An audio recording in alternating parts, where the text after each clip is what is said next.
Tennessee thing. Well, I'm holding on.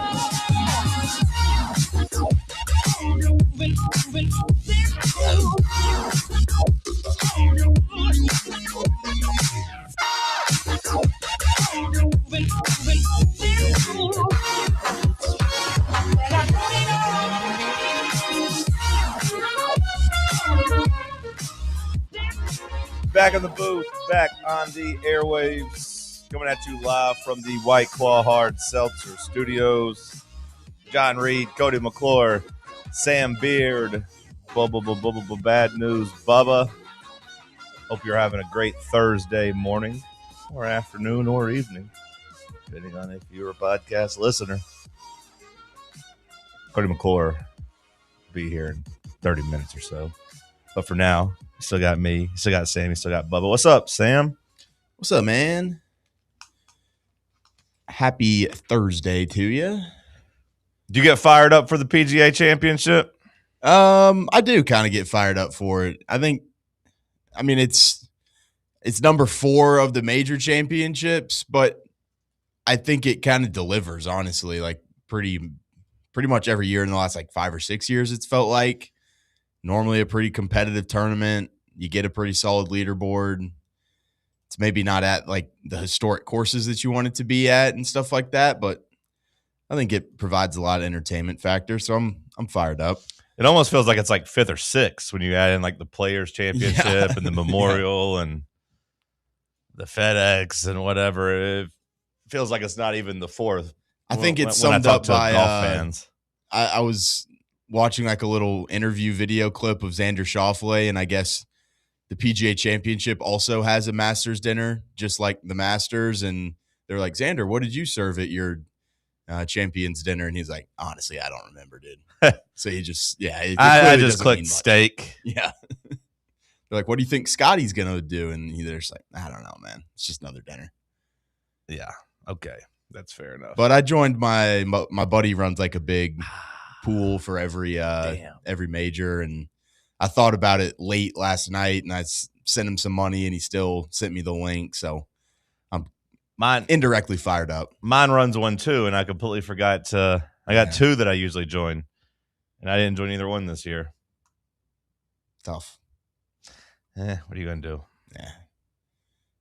More than it's a 95% chance I'm just throwing $25 into the trash can, but. Now, I will say, credit where it's due. The PGA social media team's been doing a great job this week with the videos of the golfers guessing swings. Yeah.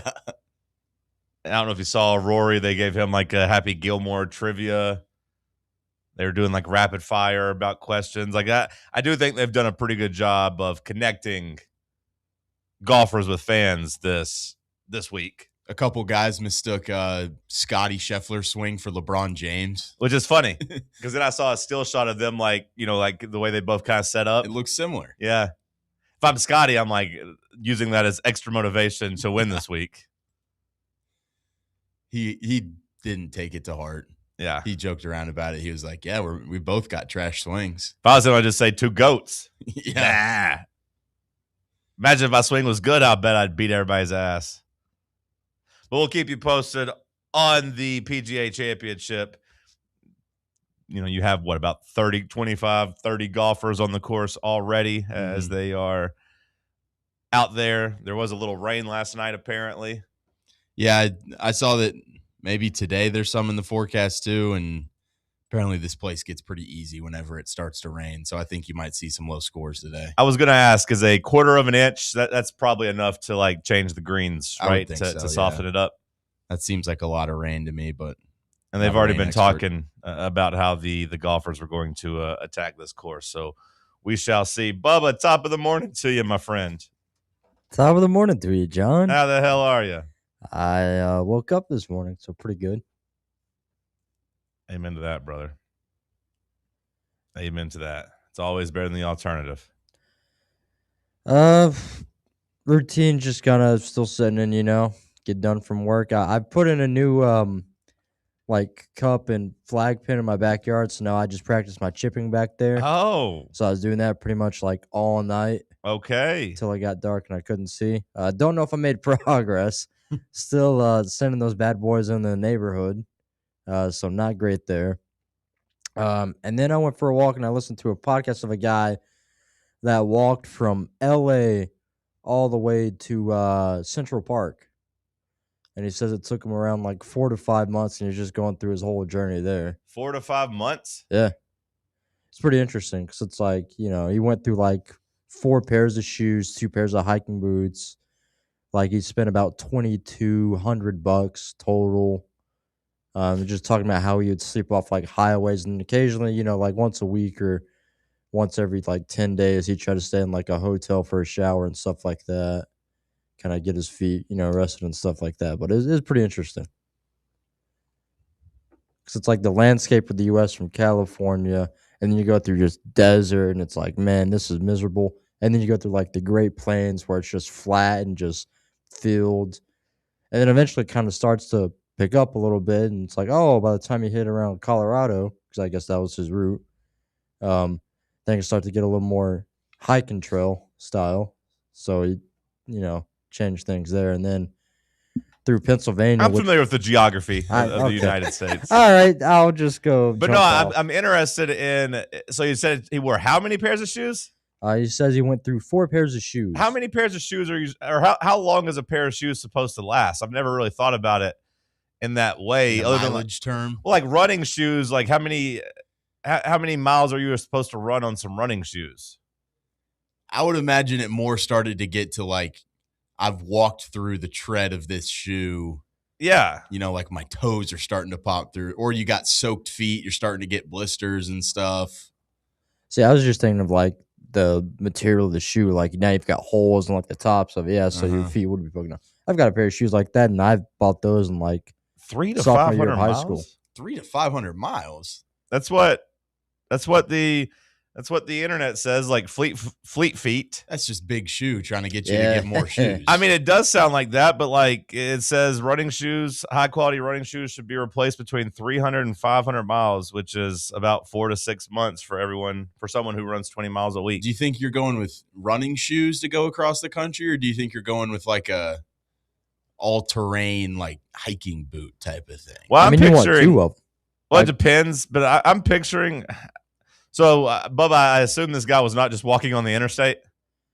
He tried to like. Because you can't really walk on the interstate, like it's illegal. So, like in my mind, I'm just walking across the interstate, but I guess that's not the case. I think he stuck to mostly like state highways Yeah. because it's like he got kicked off the interstate a couple times. Yeah, it's illegal. You can't walk there. I mean, I was thinking, Sam, I'd just wear like comfortable walking / running shoes. Mm-hmm.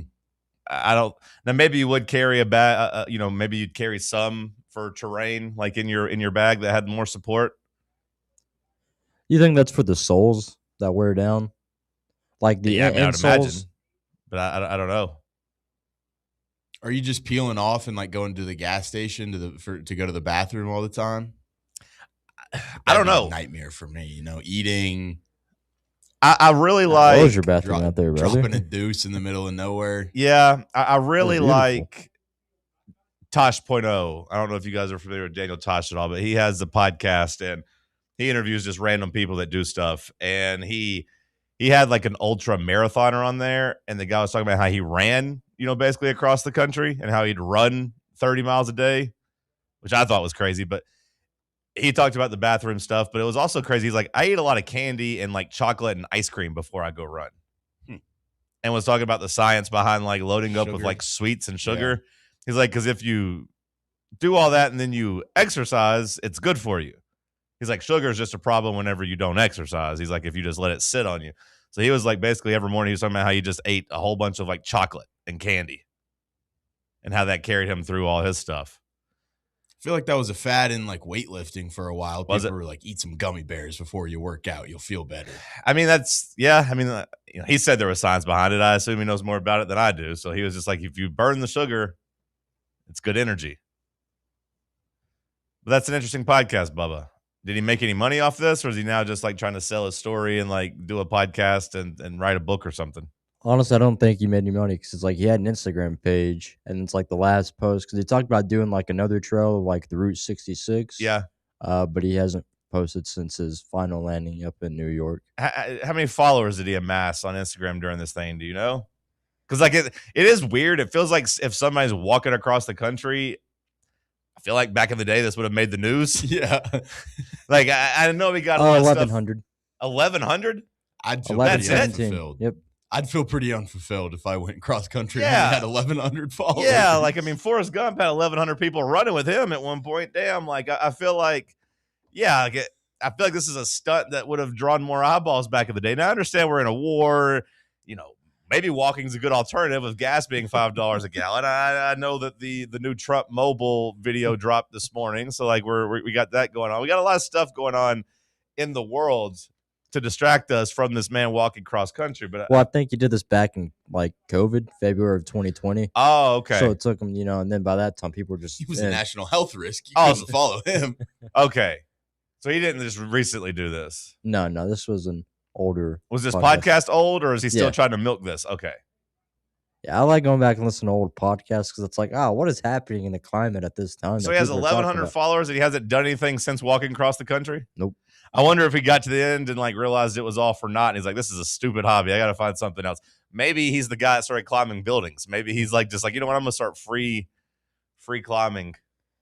I learned one scaling. thing from it though. If you're ever like doing that, try to find your local reservation because you might get harassed a lot less than any cops there.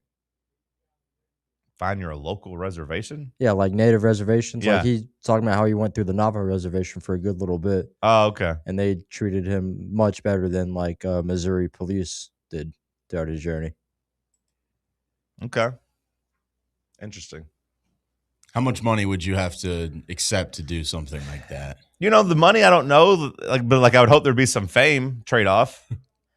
Just time and responsibility. Like if you told me I could quit my job for a year, like plan for like 4 months, then walk for the other 5, and then have that give me like $20K, I'm doing it. Yeah, like if he's walking and like experience in the city, like I do feel like that's kind of underwhelming. I'm pretty disappointed that he only ended up with 1,100 followers because I feel like if you did that right, I think that's something that would take off on like Instagram where you're just, I'm walking again. Here I am for this next 10 miles.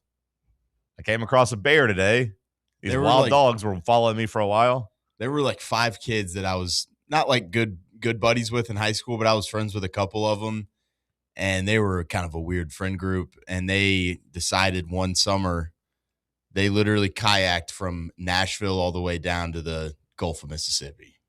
Okay. That sounds like it took them like 11 days. It took them forever. They got a bunch of sponsorships, though, from like local company, like little outdoor outfitters and stuff like that. And yeah, I mean, they were just stopping at little state parks and camping out, eating weenies on the fire. Just sounds awesome. It was honestly pretty sick whenever they finished it. I like to kayak around here, and like from my friend's house, he's got a little put in.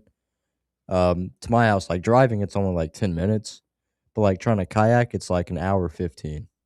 I guess because there's so many bends and the creeks and waterways, but they said they almost died like 3 times by other boats. Just the tide, the current, I guess I should say.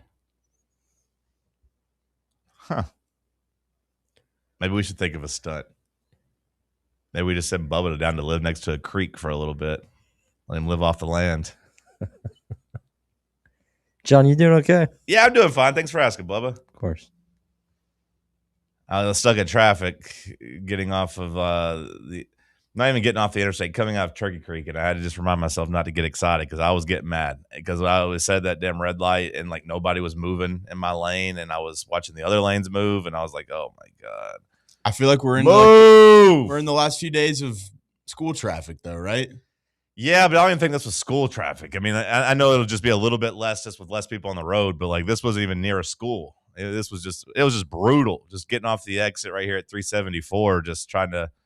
I got stuck, like I said, coming out of Turkey Creek, and nobody was moving, and it was just very frustrating. I said that light for 4 goes. And nothing's worse than having to sit at a light multiple cycles. Oh, yeah, that takes me off because it's like in that area, like Turkey Creek, there's Grigsby Chapel, you keep going down Campbell Station, like the light, it'll back up to turn like onto Campbell Station to merge onto the interstate.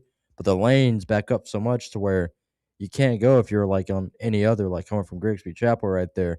But then the other lane across coming from Turkey Creek, since they're just turning right, they can do that lickety split, and then they just keep doing that, and then they just back up the whole dang thing. So then you're just like, I'm gonna be a hazard today. So you just pull out there, and now you're just stuck in the intersection. Well, it's extra bad there whenever like they're also like whenever you're not getting through, they're adding a whole bunch of new people coming off of the interstate. So like you're just getting knocked down in line nonstop. So that's the only thing I got to complain about, really. Otherwise, it's good. Good evening. Quit moving here. Good morning. Yeah, it's just kind of like, oh, come on. But outside of that, I'm good. Thanks for asking. We'll talk some sports coming up next. Stick with us right here on Fan Run Radio. Take Fan Run Radio with you on the all-new Fan Run app. Just search for Fan Run Radio wherever you download your apps. What kind of day is it? It's a White Claw day. Grab a pack, grab your friends. Everything else in life can wait. Your friends shouldn't. Let's go. White Claw. Grab life by the claw. Please drink responsibly. Hard seltzer with flavors. White Claw Seltzer Works, Chicago, Illinois. Are you thinking of buying a home but don't know where to start? Well, call VFL Josh Travis, your local mortgage expert with Foundation Mortgage, based right here in Knoxville. Whether it's your first home or your forever home, he'll keep the process simple every step of the way. To get started, visit mortgagebrokerjosh.com or call 423-312-9777 today. Foundation Mortgage Company, LLC is an equal opportunity housing company. NMLS number 1387311. Are you ready for the start of a new season? Maybe looking for your team to go on a tournament run? Get game day ready with Crumble. Head on over to your nearest location and pick up 12 pre-selected cookies plus exclusive toppers. When you're looking for dessert options, there's no question about who you should call on. Our listeners already know. Last year, the Dubai chocolate was a home run, along with the brownie batter. Oreo crumb was another crowd favorite. What new flavor will set the standard this season? If you're in the Knoxville area, there are 3 locations ready to serve you: Clinton Highway, Parkside Drive, and Maryville. Download the Crumble app to build your best lineup and vote on the best combos. You can even put your bid in to request a new flavor. Order in the app and slide on over to your nearest location. Tell them Fan Run sent you, and as always, it's for the fans, by the fans. Don't miss the cookies. Welcome to Axle Logistics, where excellence isn't just a goal, it's an energy. As a leading third-party logistics company, Axle is powered by an award-winning culture built on a work hard, play hard mentality. Here, the drive for success is contagious and hard work never goes unnoticed. Whether you're just starting out or looking to level up, Axle Logistics is the place to launch your career. Join us and take your ambition to the stars. To learn more, visit axlelogistics.com.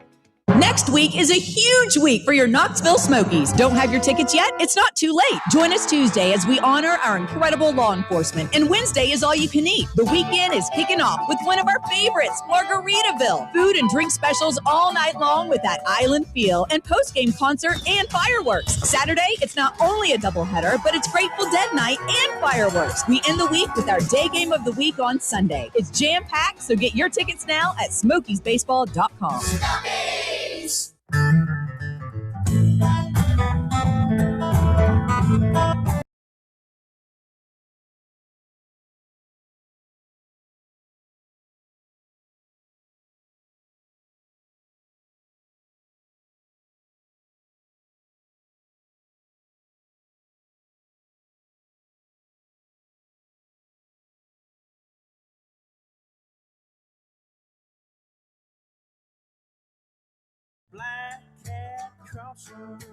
Let's talk some SEC athletics. Let's talk money. Tennessee with an impressive showing, I thought, in the recently released dollar figures coming out of a public records search into AL.com. In 2024 and 2025, Tennessee came in, second in terms of total dollars donated. SEC athletic donations. So in terms of basically, you just look at that as kind of funding, right? Tennessee trailed only Texas for the year 2025. Now, Vanderbilt is not included in this as they are not a public university. You cannot do a public records request for them. I don't imagine Vanderbilt would be in the $100 million club. There's only 2 teams there. Texas leading the way big time, $167.8 million. But Tennessee comes in second at $110 million, which that's a pretty big gap between first and second, but it's a pretty good gap between Tennessee and Oklahoma, who is the third highest when it comes to athletic-related donations. They're down at $92 million. So an $18 million difference there. Fourth place, Alabama. So it's very weird when you look at that, right, Sam? Because it looks like Texas and Oklahoma are riding like hey, we're in the new SEC, boom, give us money. And then Tennessee is there at $110 million. But fourth place is all the way down at $66 million with Alabama. So, like, there's a pretty big gap between the top 3 and number 4. 2 of those schools new to the SEC trying to make a splash, and then you have Tennessee.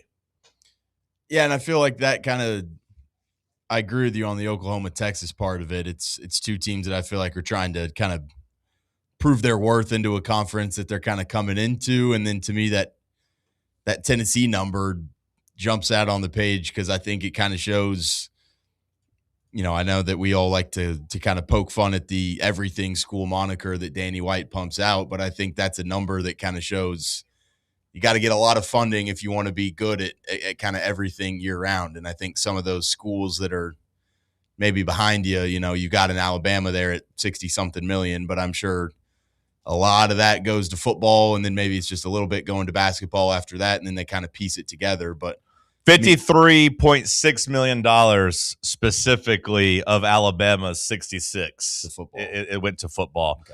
For comparison's sake, Tennessee, I told you they raised $110.6 million. 50.5 contributed for football. So if you look at it just from a football perspective, kind of there at the top, Texas, $59.5 million.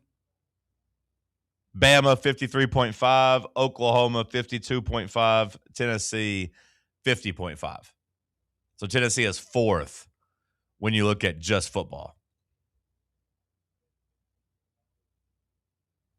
Compare that to a school like LSU, who raised $65 million total. They had $28 million specifically for football. Now, is this number like is that including whatever Kane's guy is giving LSU type of thing? Like, is that supposed to be looped into this? I would think so. But, I mean, I guess maybe if you're giving it straight to the NIL instead of the school, maybe it's a little different. This is from, like, the school's actual, like, official revenue and expense report. Okay.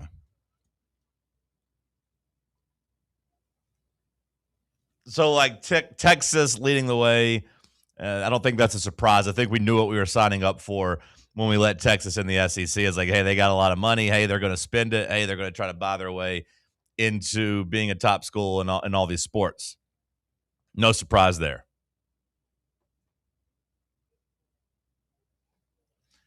When you see that Tennessee is 2nd overall, but only 4th in football, but competitive, if the 2nd and 3rd team, there's a little bit of gap there at Texas, close to 60 million, but Alabama's at 53, Oklahoma's at 52, Tennessee's at 50. Like, there's not a huge gap there.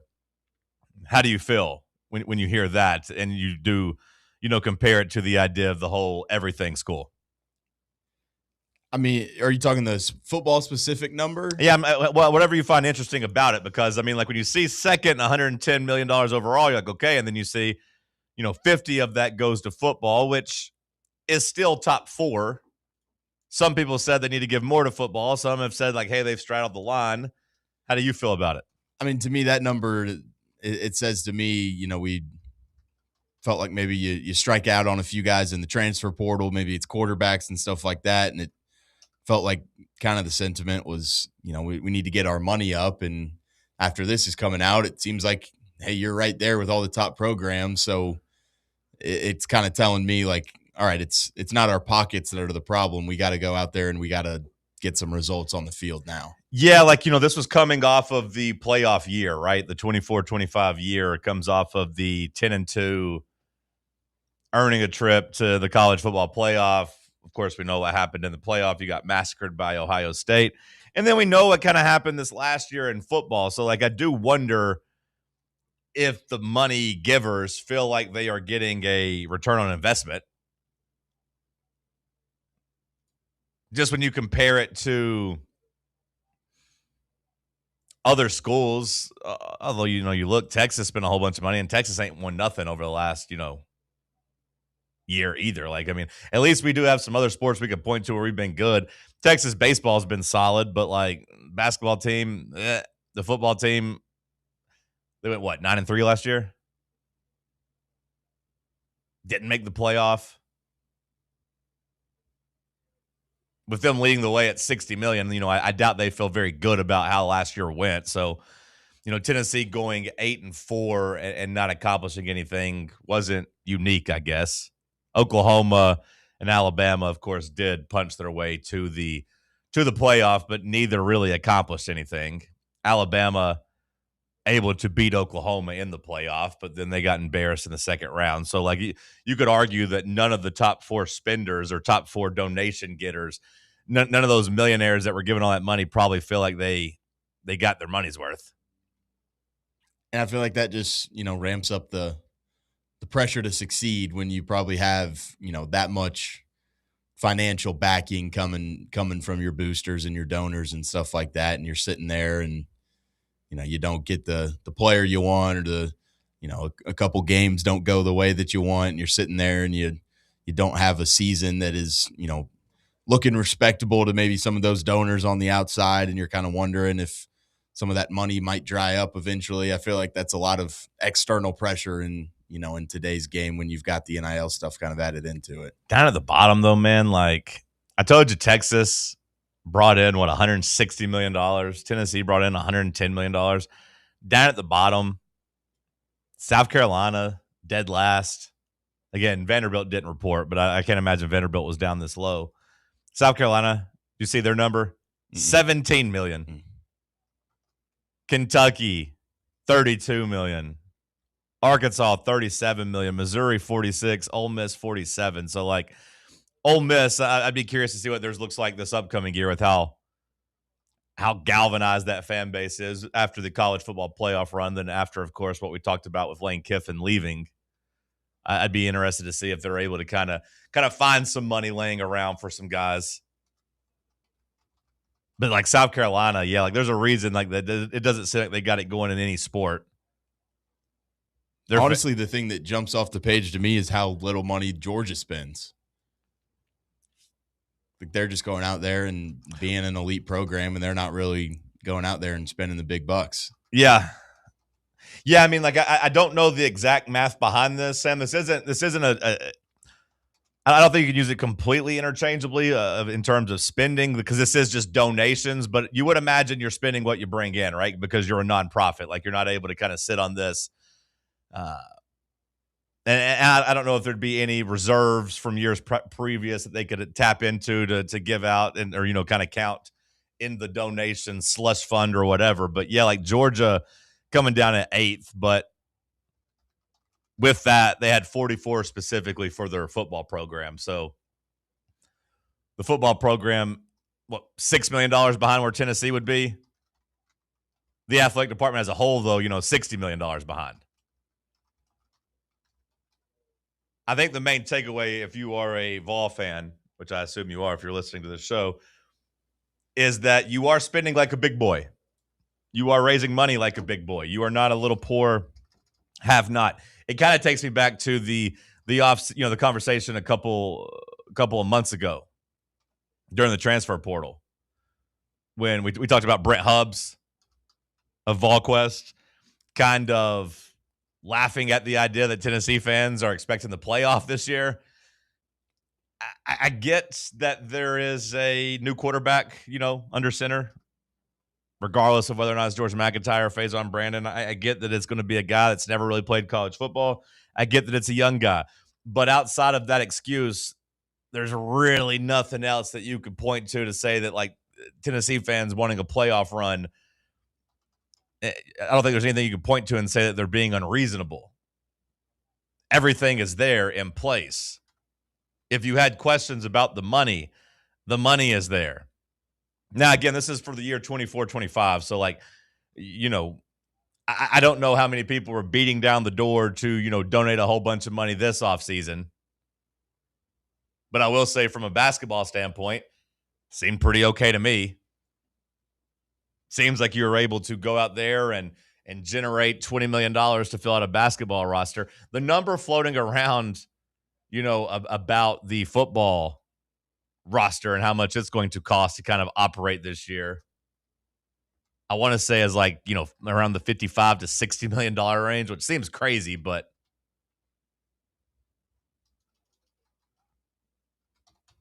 so much for the bubble bursting, where we thought it was going to get like cheaper.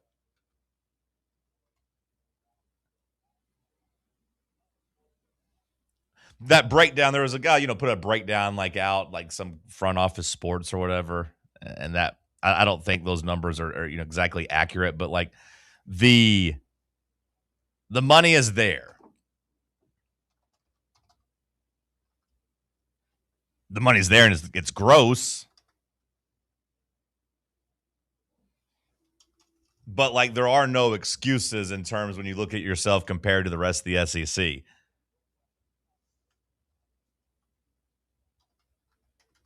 Seeing that George McIntyre number of him just going to be rotting away there for like $1 million plus, just. Yeah, I think the way I took that chart that went viral like online in college football circles is basically like the value. They're trying to kind of piece together some stuff of like, okay, we've heard this number plus like starting quarterback $1 million. It's like positional averages almost. Yeah. Yeah. That's the way I read it, because like I don't recall them even talking about like Ori Williams from LSU, because they got him slotted in over $1 million, which, look, maybe that's what, you'll end up getting if you're the starting tackle in the SEC. But I would be surprised if they had ponied that out for a backup guy that hadn't really played at LSU. On the flip side, though, like if, at this point, I think they had Jesse Perry, linked as a $500,000 guy. And hell, if he's a solidified starter, I'd say he'd make a little bit more himself. So like, I don't think it was an exact science. I think they're just trying to kind of piece stuff together. So On3 does their like NIL projections. Yeah. And that could be through like, social media, stuff like that. And the numbers kind of align for some, but for others they don't. So I don't know if this graphic is kind of using that, because it's like they gave Deshaun Bishop, my guy, estimated him at like $627,000. But then this graphic shows about 100,000 less. Okay, so yeah, I mean, like, and then they're already advertising Faison Brandon as $864,000, while he's not included on this graphic. Why do you say your 100,000s like that? 864,000. 864,000. I've never heard anybody do that before. You said 627,000. Why do you do that? Because of three numbers and then comma and then the rest. It's easy for my brain to just. Yeah, I know. But I say 627,000. Why do you say 627,000? That's weird. To eliminate that 100, just an extra syllable. Okay, 627,000. 627,000.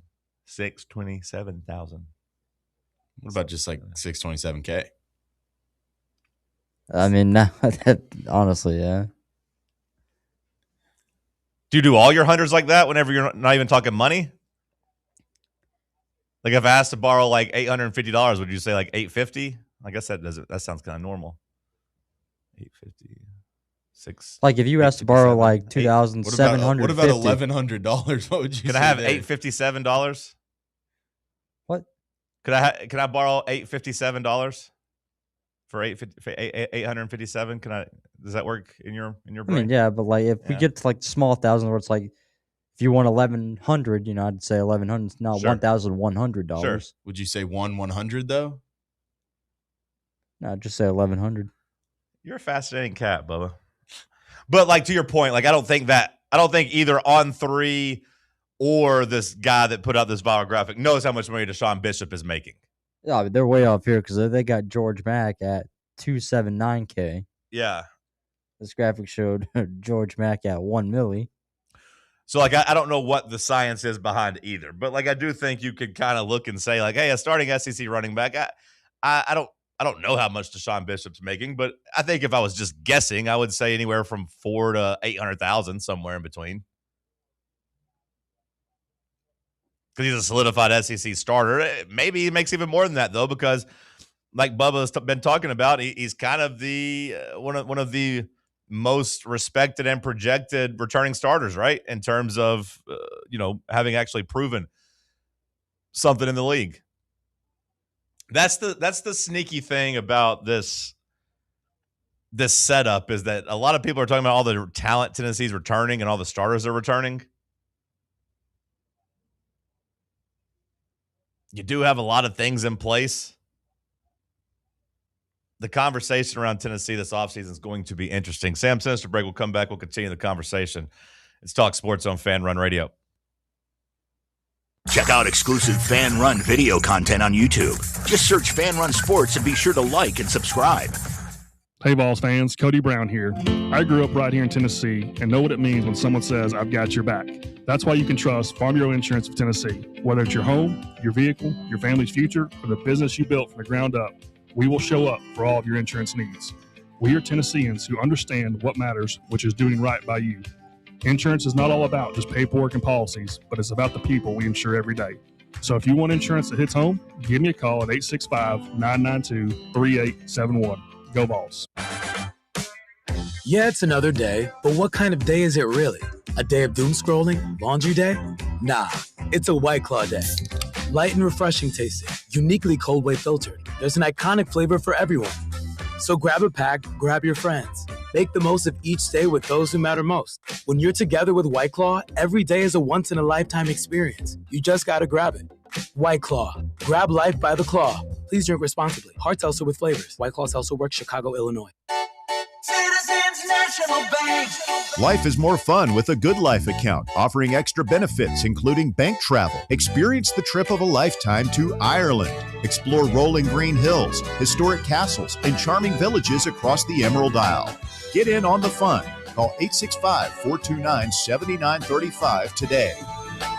Citizens National Bank. Banking never felt so good. Member FDIC. Located in Knoxville's historic Old City, Barley's offers great food, live music, the best draft beer selection in town, and now your new favorite place to watch sports. Their indoor projector is perfect for any weather, and they've revamped their upstairs area with more TVs to take in all of the action. Their menu features hand-battered chicken tenders, juicy burgers, fresh salads, and the tastiest pizza in Knoxville. You can enjoy their happy hour drink specials daily from open until 6 p.m. Barley's Tap Room and Pizzeria. eBay Motors is here for the ride. Go ahead, feel your engine. Admire that perfectly installed exhaust. Your vehicle's moving along this freeway like it was made from fresh installs and a whole lot of love. With eBay Motors, you get over 122 million parts to keep it running. And with eBay Guaranteed Fit, they'll be the perfect fit every time. Plus, at these prices, well, we're burning rubber, not cash. Keep your ride or die alive at ebaymotors.com. Eligible items only. Exclusions apply. Running a business, coaching a team, planning your next big event, you need more than just gear. You need SM Athletics and Logo Solutions. Custom uniforms, branded apparel, promotional products, done right, done fast, and built to show off your brand with pride. From local businesses to high schools to major universities, SM Athletics is trusted by winners. Get real service, get real quality, get noticed. SM Athletics and Logo Solutions, where your brand comes to life. Visit smathletics.com and let's build something great together. Hey, Vols fans, Cody Brown here. I grew up right here in Tennessee and know what it means when someone says, I've got your back. That's why you can trust Farm Bureau Insurance of Tennessee. Whether it's your home, your vehicle, your family's future, or the business you built from the ground up, we will show up for all of your insurance needs. We are Tennesseans who understand what matters, which is doing right by you. Insurance is not all about just paperwork and policies, but it's about the people we insure every day. So if you want insurance that hits home, give me a call at 865-992-3871. Go Vols.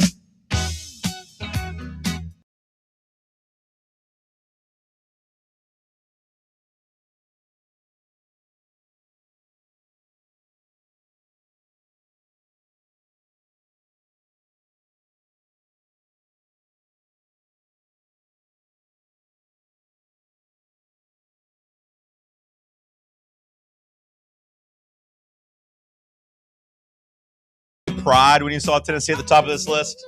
It was a very weird thing because like you don't want to be at the bottom. Like I'd be very embarrassed if I was South Carolina. If I was a South Carolina or Kentucky fan, I'd be like, what the hell is the point of this? I also feel like there's a flip side of like you don't want to be too close to the top and not have any results type of thing. Just the school that's like burning money.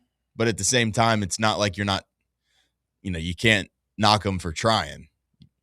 So I am, you do have a little bit of pride with it. I misspoke in the last segment. I said 60 million. 40 million is what I meant to say in terms of like kind of the projected dollar amount for the roster on football and like how much they've had to invest, to get these guys and pay these guys. So quite, doubled from just, whenever you were blown away from Ohio State spending $20 million a couple years ago to win the title. Now like, a mid-tier SEC team is like, hey, you got to have $40 million to even try to compete. And that's no disrespectful to the team, no disrespect to the team we have this year, but like we're mid-tier of the SEC right now, at least projected. But no, Sam, I think I feel exactly like you do. Like you don't want to be last, but like I'd also be a little embarrassed if I was Texas. In the sense of like, man, $160 million, like you're lapping everybody in terms of donations and in terms of like money raised. What'd you do with it? Now, Tennessee, that you could say the same exact thing about them. At least there you could point to, we made a super regional in baseball. We went to an Elite Eight in basketball. There's a little bit there to hold your head on, but the football spending, like you are kind of you were a distant fourth, I thought, last year between the top four. Not in dollar amounts, but I think you're a distant four between Texas, Oklahoma, and Alabama when it came to the season. Because despite, the embarrassment of Alabama losing to Florida State week 1 and then bookending that season with getting embarrassed by Indiana, they still had a more enjoyable regular season than you, right? Wouldn't you say? Yeah. You could have beaten Oklahoma. Maybe you should have beaten Oklahoma, but like they had a more enjoyable season than you as well. And I think honestly, with the way that the playoffs expanding, I feel like just getting to the playoff like isn't going to start to be just all right, that's money well spent type of thing. Like I feel like you're going to start to need a step or two further than that. That's interesting. Like if I was Texas, I agree. And maybe we should hold Tennessee to that standard too. Like maybe that's the real takeaway here, Sam, is that like, you got the money. Judging this program with through kitty gloves and just be like, oh, that a boy, you won 10 games. Good job, skipper. Good job, slugger. You did it. Maybe that's not the way we should treat this program because it is a $1 billion business. It's big time money, and like you have advantages over the rest of the schools, or at least you have over the last year and a half or so. When you look at it through that lens, like man, yeah, like the whole 8-4 thing and not beating a team with a winning record is pretty tough to swallow. Now, with all that being said, you don't think anything different than like a playoff's a huge accomplishment in 2026, right? Like you're not saying you got to get there and do more this year, right? Yeah, no. I mean, getting to the playoff this year would be an accomplishment in my book. Yeah. I'd be interested to see this and like monitor this year after year after year. Like is Tennessee, was that just kind of a boom of like, hey, Dalton Connect, that was awesome. Hey, national championship in baseball, that was awesome. Hey, We won 10 games, went to the playoff. It wasn't really awesome, but hey, we won 10 games and went to the playoff and was a top 10 team. And, you could argue should have hosted a game inside Neyland Stadium if they had done the seating correctly. That was awesome. Kind of. I'd be very interested to see when this comes out this time next year of whether or not Tennessee fans were still lining up to put money in the big orange piggy bank.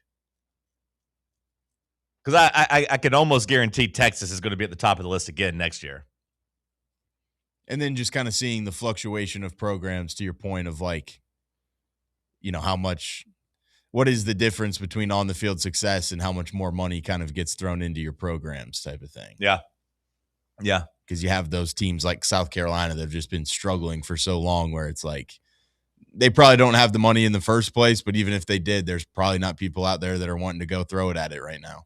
I go back to that and I do wonder about that psyche. Like it is nice to see these charts, Sam, to answer the original question I asked you this segment. It is nice to see these charts and at least feel like you got money, to feel like you have a fighting chance. It is a little embarrassing to be the number 2 on the list and not really have anything to show for it. And you don't want to be like the Texases of the past who have like, oh, we got all the money. Okay, well, yeah, we won 7 games. Oh, yeah, we can't win the Big 12. You don't want to do that. But, like, you don't want to be at the very bottom of the conference. Like, I don't know how I would feel as a South Carolina, as a Kentucky fan, as a Mississippi State fan. At least with Kentucky, you can always hold on to basketball. But those other schools, you can't really hold on to anything. It almost make me want to just leave the conference. Like, seeing that chart, I'd be like, what the hell's the point of this? We're not playing the same sport. Why don't we just go to a different conference? If I'm South Carolina, like, hey, Clemson, you think you can get us in the ACC? Like, that's how I would feel. If I'm Mississippi State, I'm like, or Arkansas, I'd be like, hey, this would be way more fun in the Big 12, huh? We'd have a fighting chance over there. So I do not take for granted that at least Tennessee is near the top of the list in terms of having dough. Money doesn't fix everything. Throwing money at things don't fix everything, but like at least gives you a fighting chance. It at least, I think, gives you a clear picture on like what is going wrong in certain places too. Like those South Carolina programs, like you got no money. Maybe Shane Beamer is a good coach, but he can't show it because he doesn't have the money to be able to field a roster that's talented enough to go compete. But with Tennessee, it's like you've got the money there. So is it a coaching issue? Is it a personnel issue? Like you can kind of deduce the problem, I think, a little bit better when you've got the money at your expense. Well, you at least lose the excuses, right? Like, yeah like there's right. for Tennessee, like, and like I said, maybe we shouldn't be looking at this, like we're lucky to be here. Oh, we're just happy to be in the mix. Like maybe there should be some more expectations. Like, hey, Josh Heupel, you did have some pretty good backing behind you in your program. It is kind of just ironic that like you were such a big spender, but then like you couldn't afford to keep your quarterback, and like that's kind of what caused you the problems last year.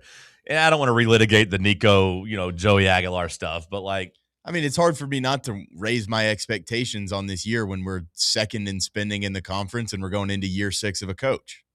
Yeah, year 6 of a coach, and like that's what I keep coming back to, and I don't want to beat a dead horse. But like you don't get to say, oh, we got a new quarterback. Because it's year 6, brother. It's year 6. Again, not to relitigate the Nico stuff, but like there was a very clear succession plan in place about 4 years ago.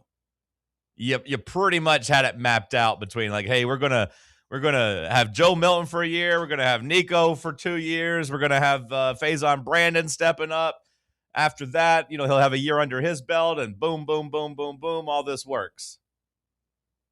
Because, like, realistically, 4 years ago, you'd be saying, hey, this is Nico's last year before he goes to be a first-round draft pick. Faison Brandon will redshirt this year. He'll learn. Boom. And that was or George McIntyre with 2 years in the system if he's still here. Boom. You don't have to worry about the inexperience at quarterback. Obviously, a big wrench got thrown in your plans, but like, I just keep going back to how crazy it is that, like, I'm telling you, we got a $40 million roster now, but 2 years ago, people were like, your quarterback's making $2 million. You can't give him $3 million. No way. No way. And then, like, oh my God, can we please give Sam Levitt $7 million? Like, it's just crazy how quickly all that happened. And I do blame Tennessee a little bit. On one hand, you don't want to get held hostage. I understand. On the other hand, like, we always credit ourselves and we pride ourselves on being forward thinking. And I just feel like we really dropped the ball with that in terms of not seeing where this was headed. Because, like, I'm guilty of it too. I won't act like I, had my finger on the pulse better than anybody on this one, because it did feel like maybe a bubble was going to burst where schools looked and said, hey, we can't afford to pay these rosters this. Like, we have to go back a little bit. But instead, it's just gone up, up, up, doubled, tripled, quadrupled. And I'm not even going to act like Nico was that good, because I don't want to argue with people about that, whatever. But, like, I don't think anybody would disagree that this team would be in better shape with a veteran quarterback than it would be with a new, never have started before quarterback, whether that be George McIntyre or Faison Brandon, right? Like, even with the disdain you have for Nico, like, you'd still rather have a junior quarterback than a freshman, right? Yeah. Yeah. I mean, I feel like that's a no-brainer. And even if it wasn't Nico, like, having a veteran quarterback, and look, I give Josh Heupel credit, they tried, but we talked about it. They failed over and over. Now, maybe that ends up being a blessing in disguise. Maybe one of these freshmen ends up balling out and you have a solidified starter for the next couple of years. That'd be great. Versus, rolling the dice, pun intended, on a guy that's going to get kicked out of the sport for gambling. Or for Sam Levitt, who we don't know if he's going to heal properly. I mean, like, I don't think it's like his injury is going to derail his season, but, like, I'm not 100% convinced of that. Ty Simpson, it is what it is, but, like, we'd still all rather have a veteran quarterback. And if you are spending the big money like Tennessee is, I think it's fair to have that expectation that the quarterback position, you shouldn't have to worry about it when you combine money spent, money allocated, money raised, all that thing combined with your quarterback guru coach that you've been telling everybody is a quarterback guru. Like, it just all adds up to, hey, man, got to be good this year. Really got to find a way to win 9 games is kind of the way I look at it. So, like, from you, Sam, you saying making the playoff would be a big accomplishment. I agree, because that strongly implies you're going to win at least 10 games. And that's a little bit of a tough task, I feel like. But 9, I think, is pretty fair. You can't tell me you raise the second most money in the sport, or at least the conference, the 4th most money in the sport in the SEC. And then, a couple years later, you're hoping or okay with going 8-4 back-to-back years. That just feels gross. And last year does, unfortunately, for this year's team, put more pressure on I think especially with this many home opportunities you have this year too. Yeah. Like, if you tell me in 2 years, whenever, like, the home is flipped and you're on the road and, like, you're at Texas and you're at LSU and you're at Alabama, we'll have a different conversation that year. Like, I think we'll have to, bring back our expectations a bit. But like you said, at home this year, you got your toughest opponents coming there, and you should still be expected to win at least a couple of those games. But yeah, 2 years from now, and they'll throw Auburn in there too, because no matter, whether or not Golis gets it fully going, it's still going to be a tougher place to play going to Auburn. Yeah, the SEC, I still saw yesterday, they're still saying, like, hey, we don't want this 2014 playoff. I don't know what they're trying to, like, I don't know what they're trying to, play chicken with in terms of what they're trying to, leverage against the other conferences or the Big Ten or whatever. I don't know if they want, like, 7 guaranteed SEC spots or what they're trying to accomplish, but they're holding firm that, like, hey, we're not signing off on this 2014 playoff. We don't want it. When I start thinking 2 years now of having to go on the road to play these teams, though, 24 doesn't seem so bad, because, like, a 12-team playoff against that schedule, you pretty much are drawing dead, it feels like. Hour 1 of the books. We'll go off hour 2 with some headlines. At this point, Sam, do you consider Cody 30 minutes late or an hour late or 30 plus 30? I think 30 for him was just like, hey, when he said like 30 or so, that to me, I chalk that up as just like I'll be there at 9 o'clock or something like that. Okay. If he's here at headlines, I'll be because I think I'm going expecting that. Maybe. I think I'm going 30 plus 30. The original 30, and that one's almost, not a big deal because he gave us a little bit of a warning, but he's like, I'll be there in 30 minutes or so. So now, to me, the new clock started at 8:30, and now it's 9 o'clock. So now he's 30 plus 30 late and counting. We'll see if he's here for headlines. Hour 1 of the books. We'll kick off hour 2 with those headlines. Bubba, have some ready just in case. Stick with us. Let's talk sports on Fan Run Radio. The flagship station for Tennessee football. Fans. Fan Run Radio. A brand built in Tennessee and born from the love of the game. Inward Half revolutionizes golfing comfort. Crafted by a former pro and dedicated enthusiast just like you, our luxury performance wear guarantees you stay cool and comfortable through every swing and every day. We're not just a brand. We've set out to create a lifestyle for those who understand that impeccable style and premium performance are a hole-in-one. Enjoy the walk-in with Inward Half. Blackford Veterinary Surgery Referral specializes in surgeries not regularly performed by your pet's general veterinarian. They're currently accepting referrals from vets all across the country. With their newly renovated state-of-the-art surgery center and highly trained staff, clients can rely on professional and thorough care. If your vet says that your pet needs surgery or rehab, ask for a referral to Blackford Vet and let them get your best friend back on its feet.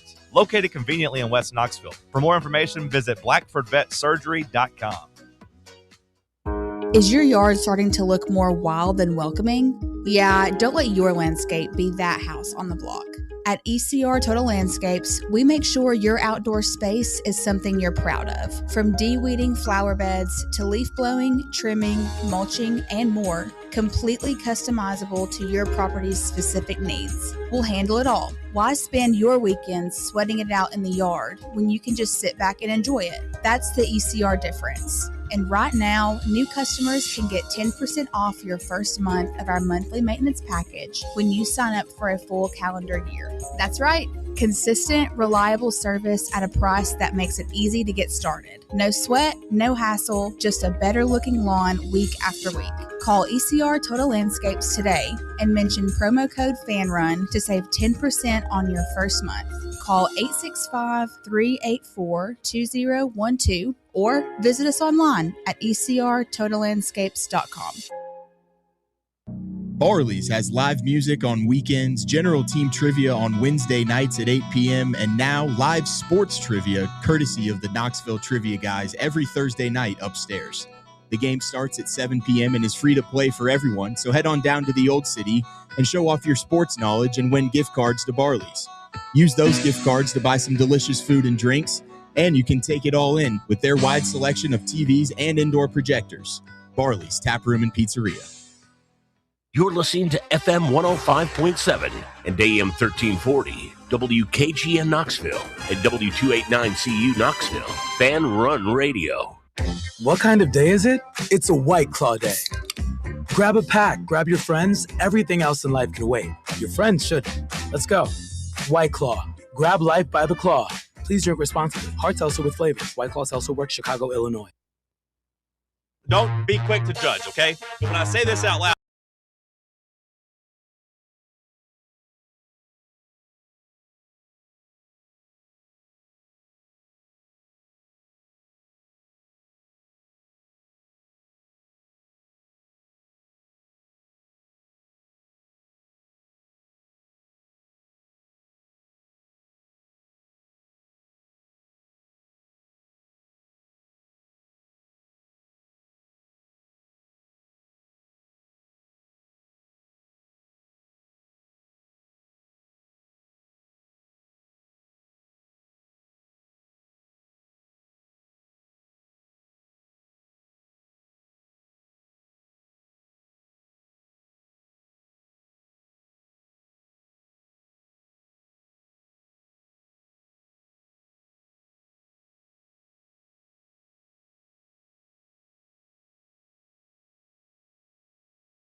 hour number 2 here in the White Claw Hard Seltzer Studios.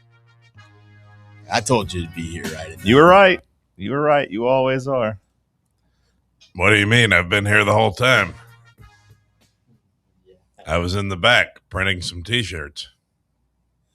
How are you this morning, big dog? Oh, good. Other than the lack of sleep, but nobody cares to hear about that. Yeah, I'm fine. That's first segment talk. We got to hit the ground running. Let's go. Yeah, I'm just trudging through life like everybody else here.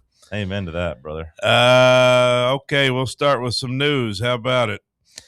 The 5-star running back that we spoke of yesterday, David Gabriel Georges. This guy's got 3 first names: David, Gabriel, and George. I don't think George's is really a first name. Yeah, but George is. Yeah, but that's not his name. Yeah, but it just ends with an S because it's plural. Well, yeah, but George's wouldn't be a name. Yeah, but it's translated from George. You know what I mean? It's George because it comes from George. It's like how sometimes things get changed in translation. You know how it is. William, his last name is Pattison with no R, but at one point in time it was probably Patterson, but whoever was documenting it back in 1786 left out the R. Mm-hmm. You know, like things just get, or you've heard of someone who's Roberson. Obviously that was supposed to be Robertson, but somebody just screwed it up along the way in translation over hundreds of years. So I count George's as just being George. Okay. So I say he has 3 first names, but nonetheless, he was spotted wearing Tennessee gloves in practice on Wednesday when he was out there at his football practice. Was this the part where you say he was probably wearing Ohio State underwear, though? Well, it's hard to say. Yeah. He didn't show his underwear. Yeah. I mean, this guy's real kind of freakish looking, isn't he? He's a freak, man. Good Lord. He is a... Is this kid in high school? Yeah. I mean, I feel weird talking about a high schooler like this, but like he looks like a alien, like a bodybuilder. Like some sort of creature. Like he looks like a young Derrick Henry. He looks like a freak, man. It's ridiculous. Yeah, he looks like a freak. Well, nonetheless, so that's the story for you. He was spotted wearing Tennessee gloves in practice. Why are they practicing? Is it like a spring ball, I guess? Bubba's shaking his head, yes. Yeah, I mean, here locally, we just had Powell and Alcoa scrimmage.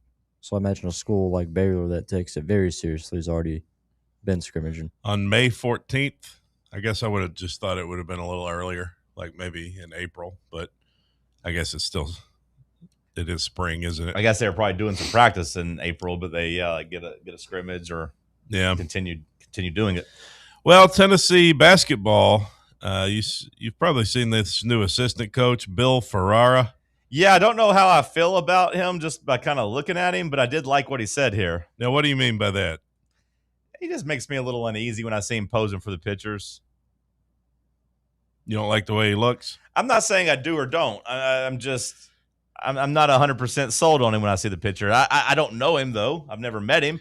But now I think what he said here, which I imagine is what you're about to read as a headline, it changed my opinion on him. I'm in on him now. I like this guy. Well, he's a new Lady Vols assistant coach because, as the story goes, they had to clean house a little bit over there. Kim Caldwell in the program, she had some assistants who were undermining her. And so the story goes. She had to cut out a few cancers in her program. Bill Ferrara is the new guy. He says, Tennessee is not a place you do Lambos. That's what he told Kim Caldwell before he was hired at UT. Says UT didn't bring out the Lamborghinis to attract their future Lady Vols this offseason. I like it. Now, on one hand, you could say, like, the head coach shouldn't be getting told what to do, especially like now publicly by a assistant coach. But also, like, I think it's good for this coach in general. I think for Bill Ferrara, it's a good way to endear himself to the fan base. But like, I also think Kim Caldwell needed to be told that. Like, hey, you're the Lady Vols. Your brand should sell itself. You shouldn't be trying to recruit players here that just want to come here for Lambos. Yeah. You don't want to get in that game of just trying to buy players that want those things. You should be looking for players that care about the brand. Because I imagine that's the message behind it, right? Like, hey, like, don't worry about going out and doing all the flashy stuff. That's for lower level programs. UConn's not having to do that. South Carolina's not having to do that. Tennessee doesn't either. That's what he's saying. Is Tennessee should be above that. I like that it was a shot at the Lazo guy too. Yeah. That's all Lazo that just was running around doing that stuff. The one thing is, like, it did help us land, one of the top recruits who, through situations not here, but through the situation is she didn't want to be a Lady Vol. I mean, and then when it boils down to it, Bubba, I mean, that's the situation. Is that this is kind of what the coach is talking about. She didn't necessarily care about the brand enough. Well, look, it's a good, like you could say her assistant coach got fired, and that's fine. But like, I would imagine, Bubba, that the number 4 recruit in the country, Olivia Edwards, shouldn't be making her decision on where she's playing college based off of a assistant coach. You know what I mean? She should be making her decision based on like, hey, where do I want to play? What brand do I care about? I mean, I guess the WNBA comes into a factor, but not really the same way it does in men's sports. And like the only thing that changed was the assistant coach left. And then all of a sudden you weren't a Lady Vol anymore. So like it kind of does reflect what this coach is saying a bit. It's a good quote, but I got to ask, I got to look at it realistically. If I was a girls basketball player, I think a Lamborghini might sway me. Well, I don't even know if they're giving those players Lamborghinis. Lamborghinis are really nice. Yeah, like I don't even know if they're giving those players Lamborghinis. I know they were like posing for pictures and stuff on them. Like I don't know if they were all getting Lamborghinis or getting to lease them or what. Like you're on campus a lot. Do you see a lot of Lady Vols driving around in Lamborghinis? I'm going to say I doubt it. Yeah. But if it did come down to that, I would just say it would be a decision. Like Faison Brandon and some of the big time football recruits. Faison Brandon, I saw him the other day. They got nice cars, but they're not rolling around in Lamborghinis either. So like, they're ordering 5 guys off Uber Eats. I doubt the Lady Vols recruits are all getting Lamborghinis. So really, it was just like, hey, come here and pose for pictures with this. Do we do that in football? I know with Nico we did. With like the G-Wagon, I remember those pictures. They got crazy cars, our football team. No. I mean, just posing for like recruits, though. Like, I know the players all have like nice cars, but I mean, like, I just remember those recruiting pictures from Nico where he's like they're all like around the black G-Wagon. But like, I don't ever see that with other recruits. So like, I wonder, like, are we doing that? Like with all the recruits taking pictures in those cars and stuff? Or because I was going to say that was a failure too. Like, when I think of the football recruiting with cars, it didn't work either. A Dodge Challenger used to get the job done at Alabama, but that's a bygone era. Faison, though, I took him some burgers the other day, and he came down to meet me.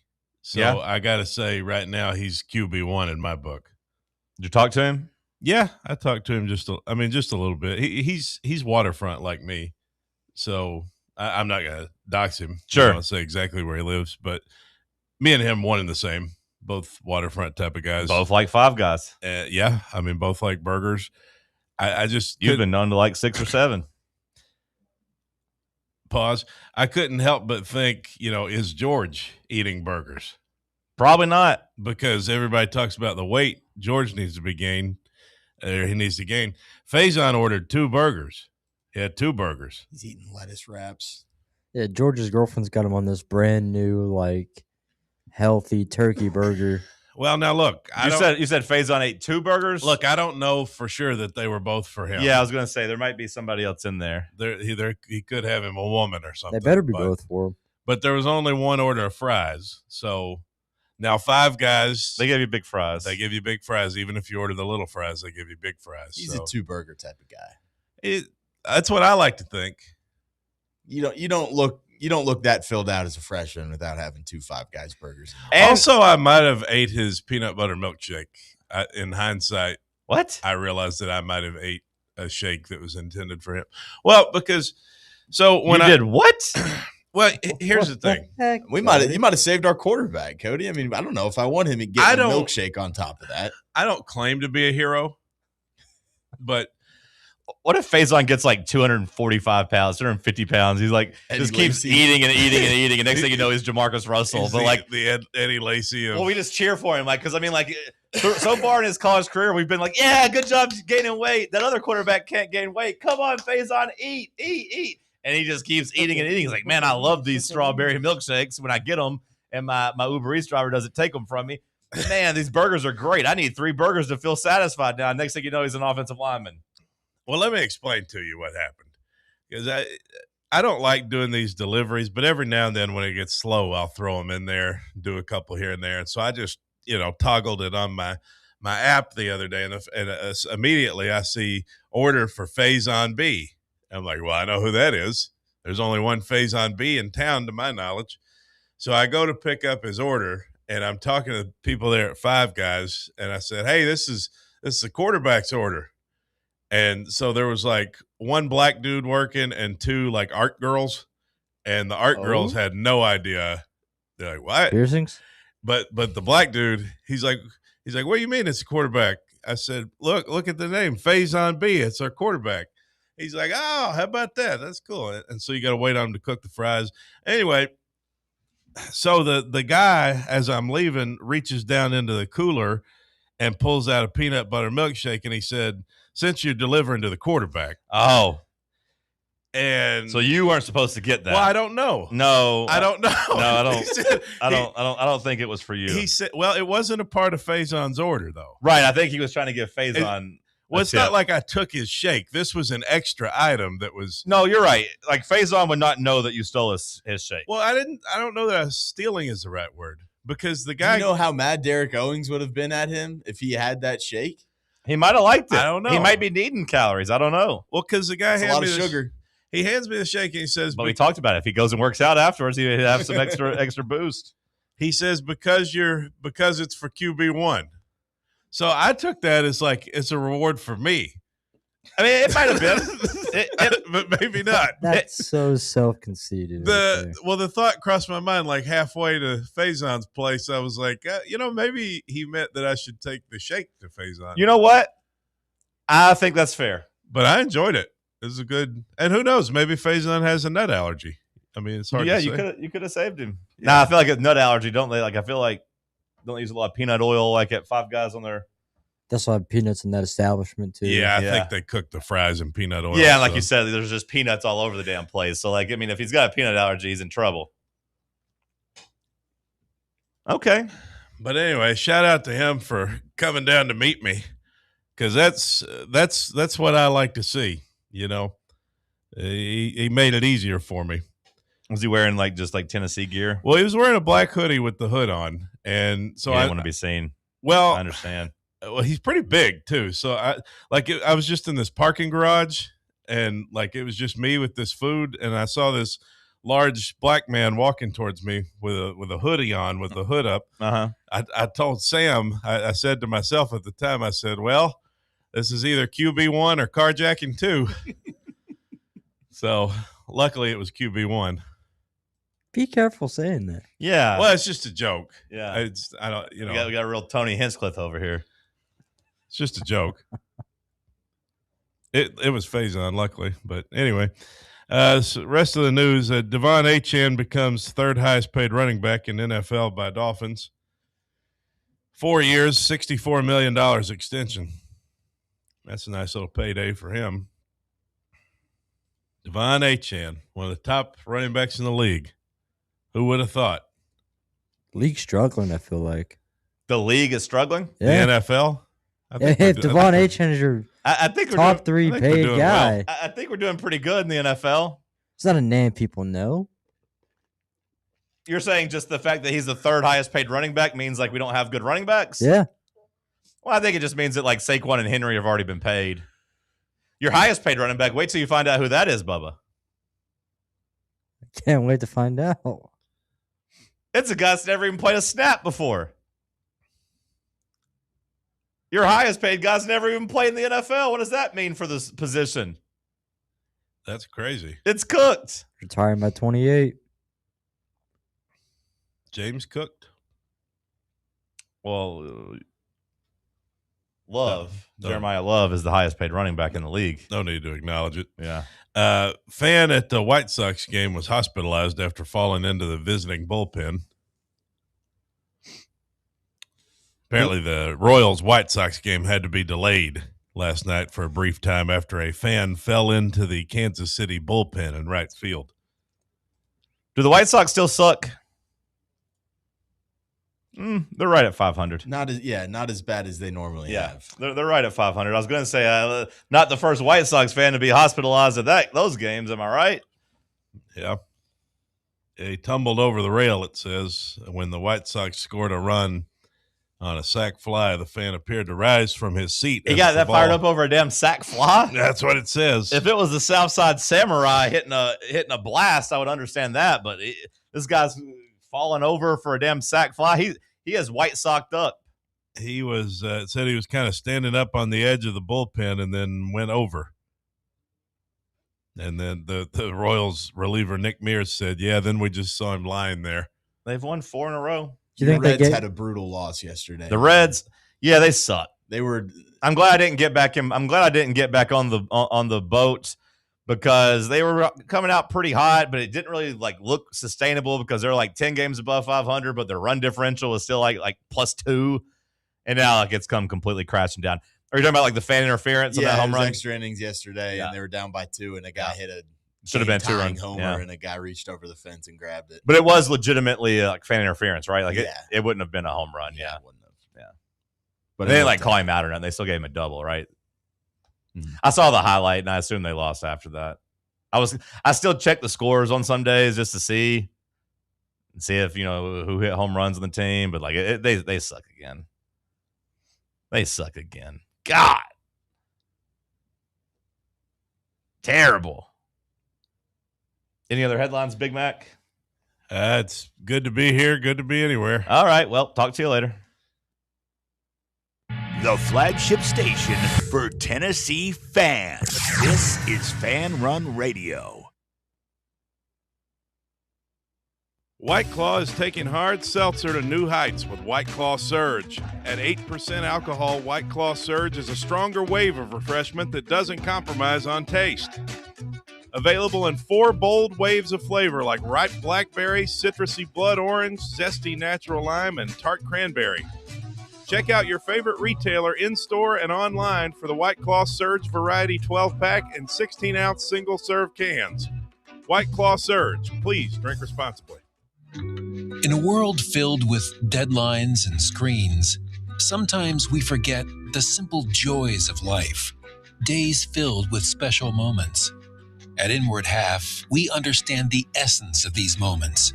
Feel the difference between our breathable fabrics and flexible apparel as you disconnect from the hustle and bustle and reconnect with what truly matters. Inward Half, simple luxury for on and off the course. Smoky Mountain Brewery is the place to be for game day. From the moment you walk in, it's wall-to-wall big screens, making Smoky Mountain Brewery the perfect place to watch the Vols or your favorite team in action. With locations in Turkey Creek, Maryville, Pigeon Forge, and Gatlinburg, you're never far away from a great time at Smoky Mountain Brewery. Try one of their world-famous microbrews like Black Bear Ale, Mountain Light, or Cherokee Ale. Juicy burgers, wings that bring the heat, and delicious handmade pizzas made with hand-tossed crust from the freshest ingredients and their own special sauce from a secret recipe, topped off with hand-grated cheese and farm-fresh toppings. And don't forget, those famous microbrews are also available in kegs for your next party or in 6-packs and growlers to go. So grab your crew and head to Smoky Mountain Brewery and tell them Fan Run Radio sent you. Smoky Mountain Brewery. Eat local, eat good. Welcome to Axle Logistics, where excellence isn't just a goal, it's an energy. As a leading third-party logistics company, Axle is powered by an award-winning culture built on a work hard, play hard mentality. Here, the drive for success is contagious and hard work never goes unnoticed. Whether you're just starting out or looking to level up, Axel Logistics is the place to launch your career. Join us and take your ambition to the stars. To learn more, visit axellogistics.com.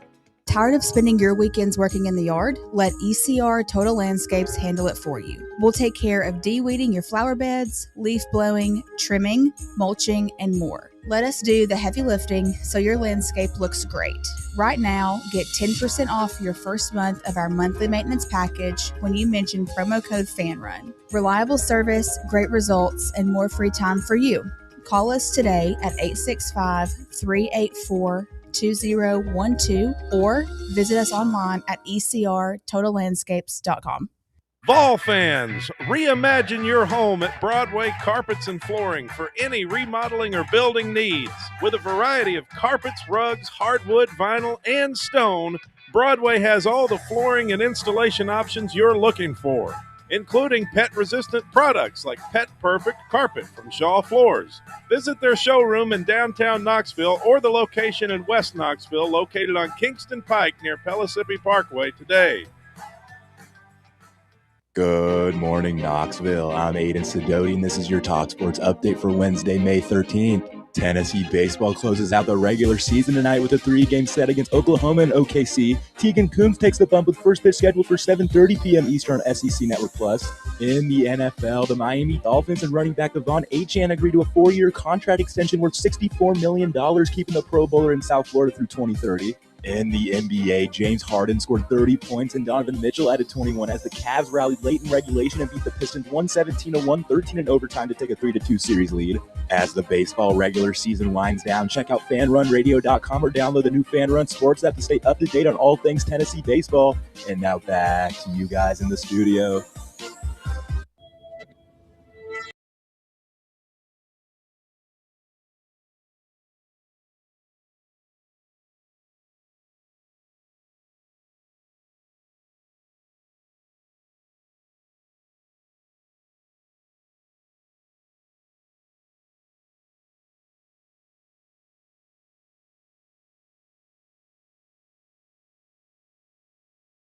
While they're asking me, I've been getting a lot of emails about this. Do any of you have any interest in this exclusive window to buy Tennessee volleyball season tickets? What row? What's the price point we're looking at? I've never clicked to buy. They've just been blowing me up on emails telling me I can buy some volleyball season tickets if you want. If it's first couple rows, for sure. Had their sweat all over you? Yeah, I'm not letting you guys go. Never mind. Creep. Well, hold on now. Had their sweat all over you? You kidding me, Bubba? No. What an odd thing to say at a time like this, Bubba. Yeah, you damn weirdo. Hell, far. I just wanted a good view of the action. Action. Bubba wants their sweat all over him. What the hell is going on here, Bubba? Some of those girls are big. They're like they're like 6'2". Yeah, the ones that I don't know much about the rules of volleyball, but the ones that you gotta be able to jump and be tall. Well, some of them don't. Some of them have to be like athletic. That's right. That's why we stick with our liberos. Is that what it's called? The girls that serve typically. I call no. I call them the spikers. That's not the liberos. Liberos don't serve. I mean, they might get to serve too. Well, they wear the different colored jersey. Libero gets the different colored jersey. They always get to stay in the back row. They're basically the diggers. They're able to be the ones that basically are supposed to. Do they call it that because it looks like they're digging? Is that what that is? Yeah. The motion, when they have to squat down. Yeah, they're trying to save the serve or the spikes. They're trying to dig them back up in the air. So those girls will usually be smaller and more agile. Yeah, and they don't have to go to the front row where the taller jumpers. Why do they make them wear those shorts? I don't think they make them. I mean, why can't they just wear regular uniforms like everybody else? Why can't they just wear basketball uniforms? You want them to wear Jenkos? I'm not saying what I want or what I don't want, because I'm a red-blooded American male. I see a pair of volleyball shorts, I think the same thing every other guy does. Will you guys quit being creepy? Well, that's what I'm saying. I'm trying to make it to where we're less creepy as a society. Like, why can't they just wear like basketball shorts? Like, what if you played a sport and they made you go out there in those damn skin tights? You know, I'd have more flexibility. I'd have more movement. Wouldn't you be a little self-conscious though that your helmet would be showing through? Well, not if I had the goods. I ain't. But what if you don't? Why? Yeah, I would feel a little self-conscious. Yeah, but they ain't got a lot of. I'd keep a towel over the front. They ain't got a lot of big old girls out there playing volleyball in those things. Like for the most part, I'd say that they feel pretty comfortable in them. Now you got me sounding creepy. Well, it's hard not to when we start discussing college volleyball. Why'd you bring this up? Well, I was just asking because I was looking at. I keep getting emails. They want. Because I'm a booster, at the University of Tennessee. A respected donor. Yeah, that they give me exclusive access to buy volleyball season tickets. So I was just asking if you guys want. It might be a good time. I don't know. Can you drink there?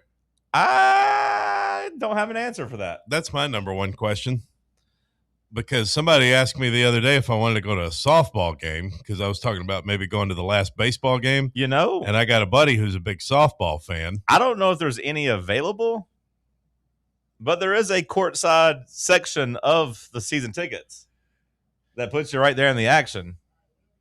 And you can get one of those for the entire season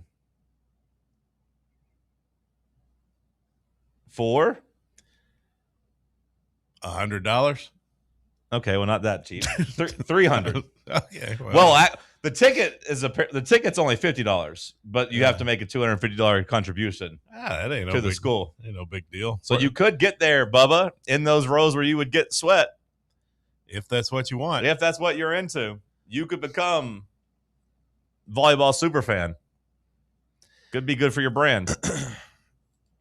I don't even know where they play volleyball. Food City Center. They do? Just kidding. I don't know if that's right or not. I don't. I know that. I mean, they have before. As a student, we went to a couple games. Yeah. I was going to say, I know the they've done training that. complex is next to the Regal soccer fields. I know they've done that before too, but I don't know if that's every game or not. I don't know. Let's talk some NFL. Bubba poo-pooing all over Devon Achan's new contract extension. Who? Although, I do agree with you to a degree. Like, I think Achan's a pretty good running back. Is he the third best running back in the league? No, but that's not how contracts work. Really, just like whenever you're due a payday, you get to rise up ahead of your peers because the salary cap keeps going up, so the money keeps going up. You hope you're the last one to get paid. Yeah, like the new guys that get paid. Bubba, do you view Achan as better than, equal to, worse than Breece Hall? Better than Breece Hall. Better than Breece Hall. Well, Breece Hall got a 3 years, $45 million deal. So that's basically $15 million a year. Achan got, more of the, $18 million range? Not even that. No, he got just basically $16 million a year. Yeah, $16 million a year. So he got a little bit more than Breece Hall. So not like a huge overpay. But I do question it from a Dolphins standpoint, right? We talk about the Dolphins. They are essentially going to be the worst team in the league, or at least the worst team in the AFC next year. So, I don't see them being very close to being good at football. So, them paying a running back does seem a little weird as they're trying to clean up their salary cap. Yeah, I mean, they got problems all over the field. Right. Like, they're not going to be good. No, I mean, I guess it's good to just have one guy there that the fans can root for. But it's going to be a miserable experience for them. I mean, they need help Dolphins need help at offensive line, wide receiver. Like I said, they're going to be terrible next year. Quarterback, tight end, head coach, defensive line, linebacker, safety. What they really need is special teams to fix their salary cap. I mean, that would be probably goal number one is fixing that. Is making sure that they get that cleaned up for the next couple of years. Goal number two is making sure they are in the bottom 5 of the NFL this year so they can draft a quarterback. That's where they're at. So Achan, I guess you got to have somebody the fans want to watch, I guess, but What do you make of, speaking of which, the new season 3 of Quarterback? Have you seen the participants? I haven't seen that. Is it good? I've never watched it either. It's there on. There haven't been any quarterbacks I wanted to go watch until season 3. Is it on Netflix? Yeah, July 14th. You get more. Jaden Daniels. You interested in Jaden Daniels at all? Son. We're gonna see his mother nonstop. Has he got a vocal, outspoken mama? He's got constantly by his side. He's got a helicopter mama. Uh-oh. Do you not remember the clip of him and Juju Watkins where it looked like maybe they were on a date and the mom basically came and like sat in between them and broke up their date? That's right. Yeah. His mom's like his agent too, or at least like a part of that. Like she's right there connected at the hip with him. Well, at least she's in his life. Yeah, but I do agree with Bubba. You'll probably see a lot of her on this season of Netflix, of Quarterback on Netflix. Jaden Daniels do anything for you? No, those shows don't do much for me. Can I interest you in a Joe Flacco? No. Old man Joe Flacco trying to hold on in the league? No, not really. Those shows just it's not something I'm ever really into. Baker Mayfield? No, again, Are you kidding me, Cody? I don't think there's a quarterback you could name. Baker Mayfield's wife? What's she like? I don't know. She was just in the picture. Blonde? Yeah. All right, I'm in. What about one Cameron Ward? Is that like a swimsuit model or Cam Ward? Oh, the Titans quarterback. Yeah. That would actually be the only one I'd be interested in. Is it too early for him to do anything like that?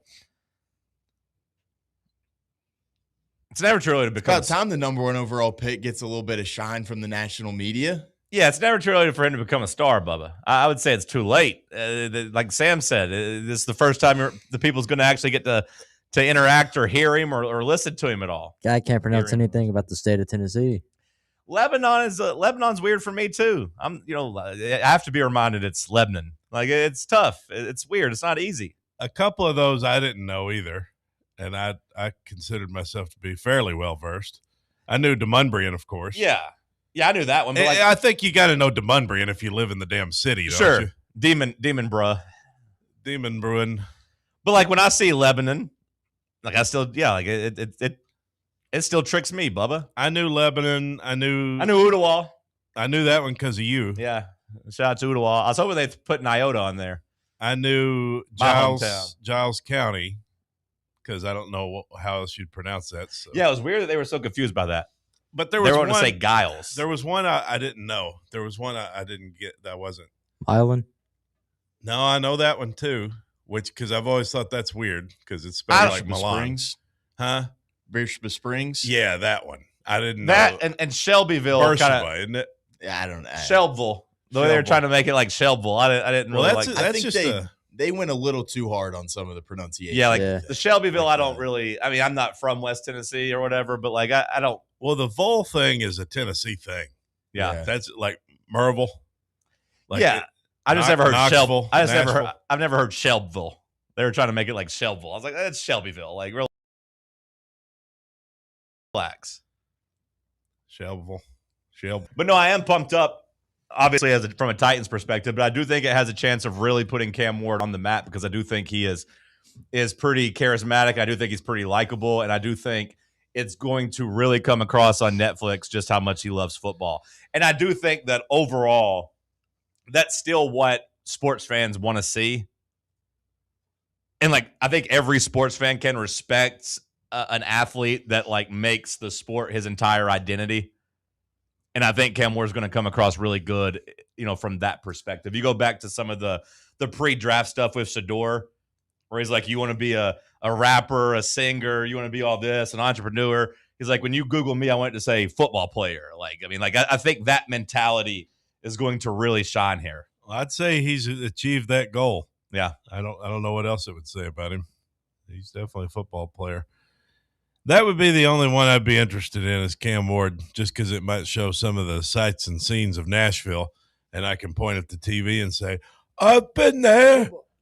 I've been to that restaurant. I like things that connect to me. I feel like the still from the show showed him like fishing, like out on a lake somewhere. That's all he Percy does, Priestlake.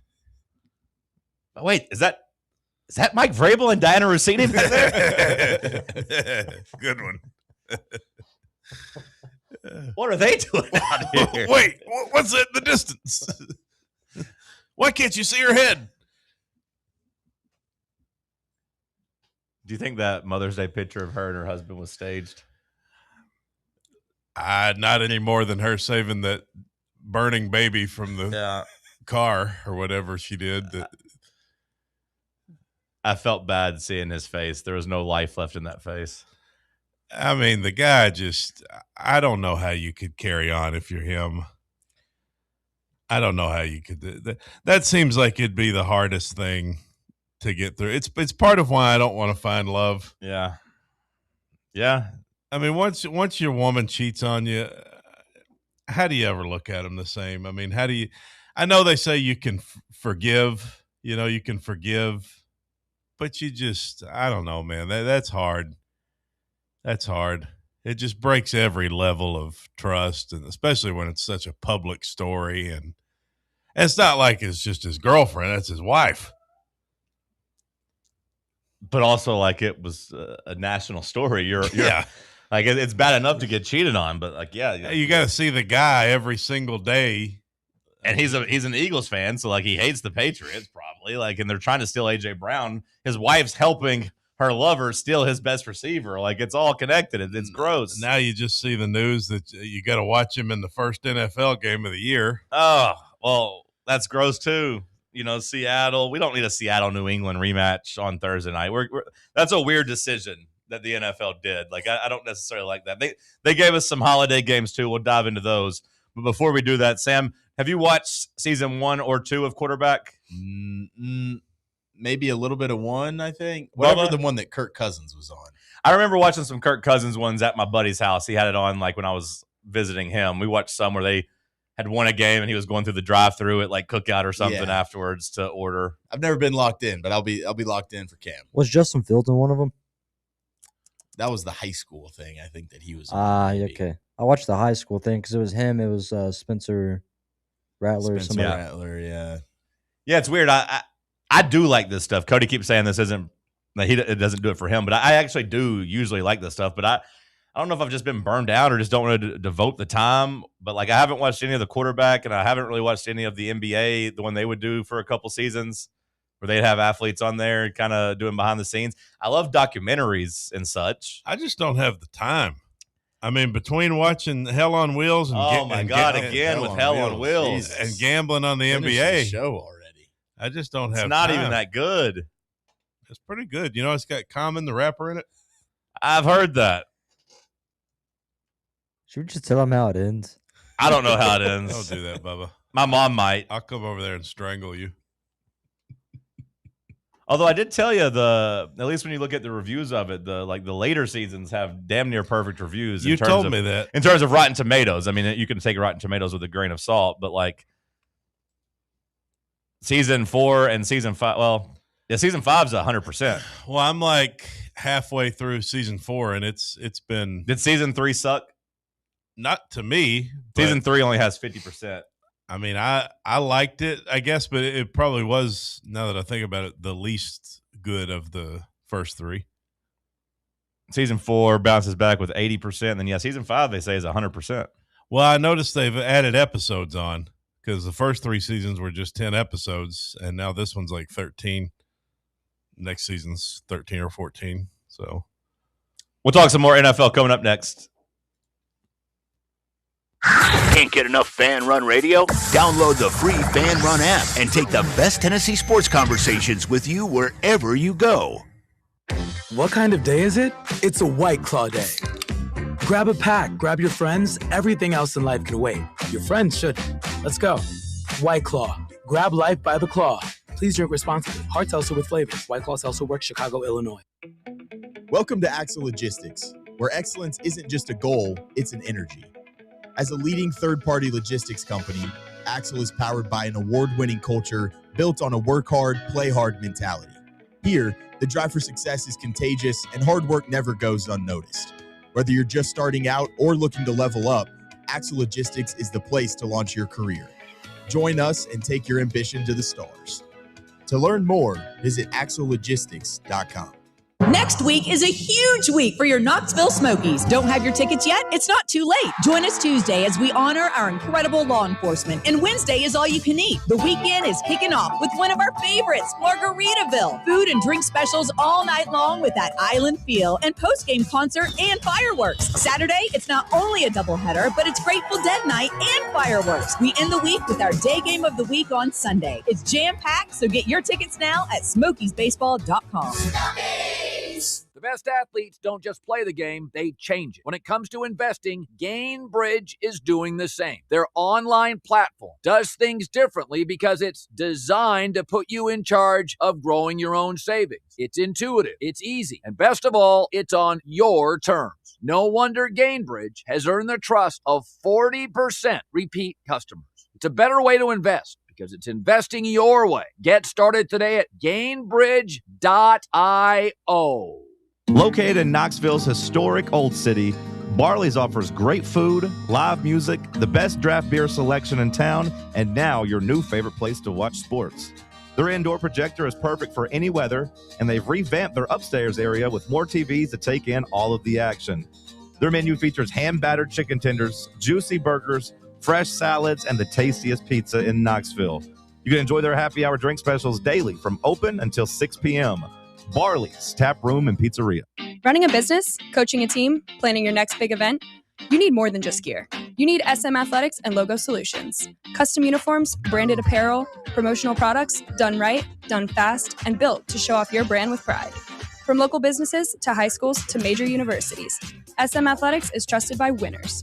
Get real service, get real quality, get noticed. SM Athletics and Logo Solutions, where your brand comes to life. Visit smathletics.com and let's build something great together.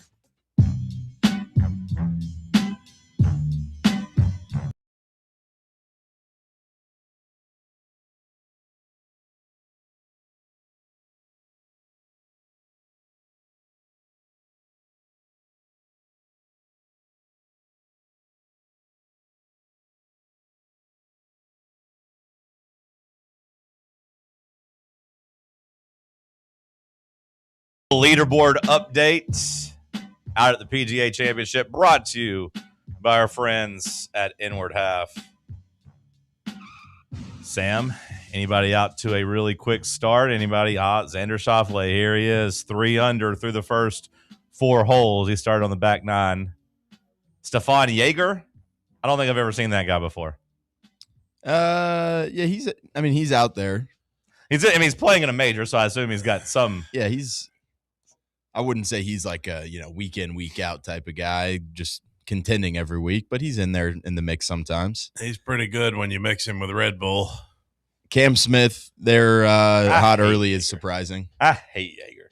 That's my least favorite liquor. I hate it so much. It's pretty gross. I hate it. I mean, it tastes just like cough syrup, but when you mix it with Red Bull, it's back when I was doing underage drinking after high school, that's what the older boys would always have. And I was like, well, you guys think this is good? This is disgusting. And hey, take what you can get. I think they were just taking what they could get, but they all claimed it was good. I was like, this is terrible. Miles used to drink it all the time, and then he switched to bourbon. Ugh. Guess he wanted something a little harder. You said Cam Smith. Yeah, that's a familiar name that I feel like I haven't seen pop up near the top of a leaderboard in last couple of years. Yeah, since he went to live. But 2 under through his first 6 holes. As we were talking about Jaeger, he just gave one back. So now Xander Schauffele tied for the lead. Ricky Fowler, Oberg, they are even through the first 5 holes. Brooks Koepka even through the first 4.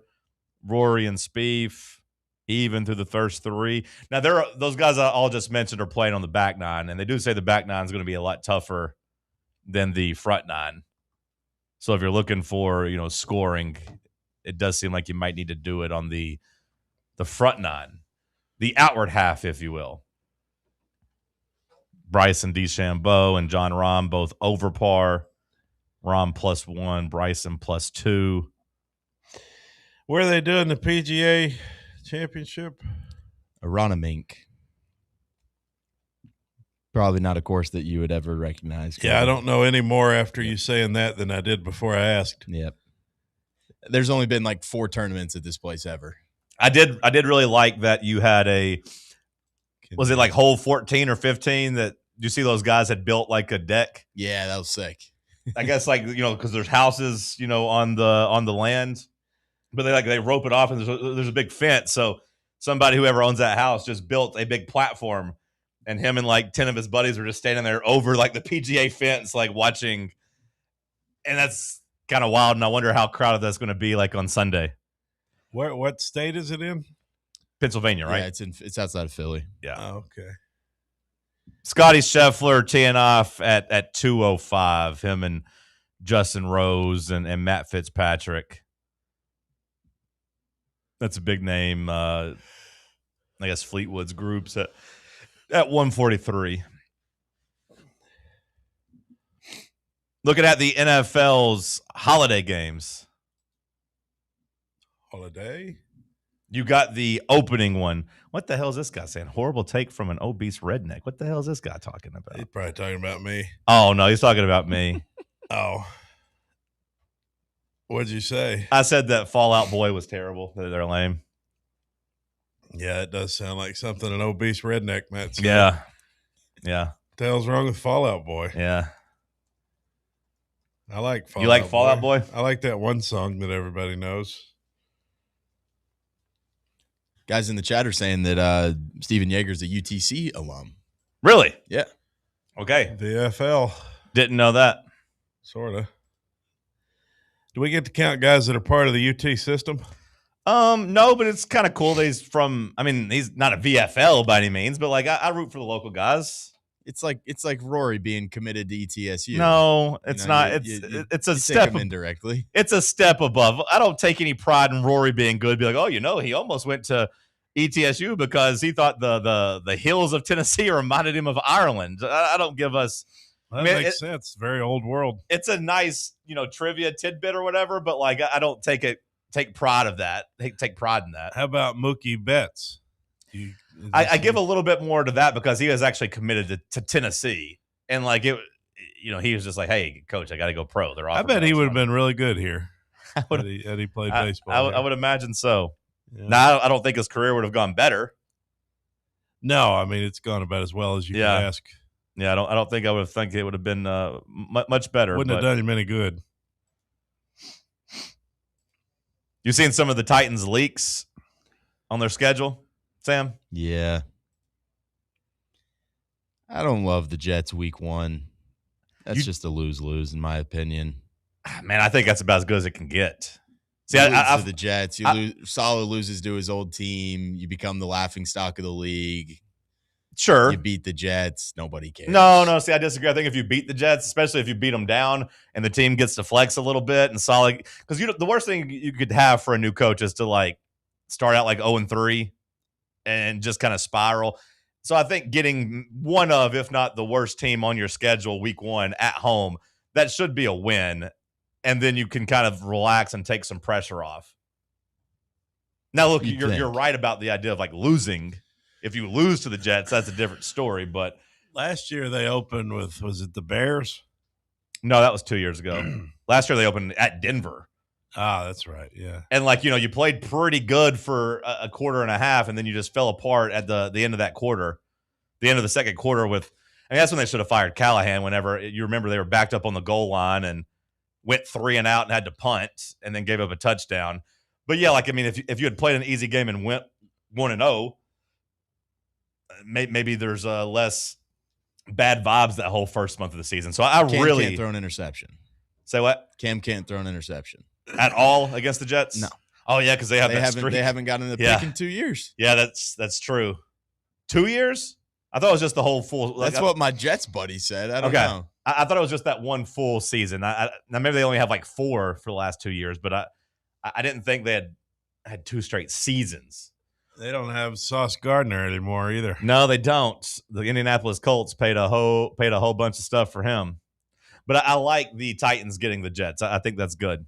There's also talk that they might get the Giants in week 3. That's also out there. Well, no reason they can't win 2 of their first 3 games. That's true. There is no reason. And who knows who week 2 will be. Probably a division game. Yeah, I don't know. We'll find out soon enough as the schedule. I love how they do just kind of a little bit at a time. What division are they matched up with in the NFC? They are matched up with they played the Cowboys. Are they matched up with the NFC East this year?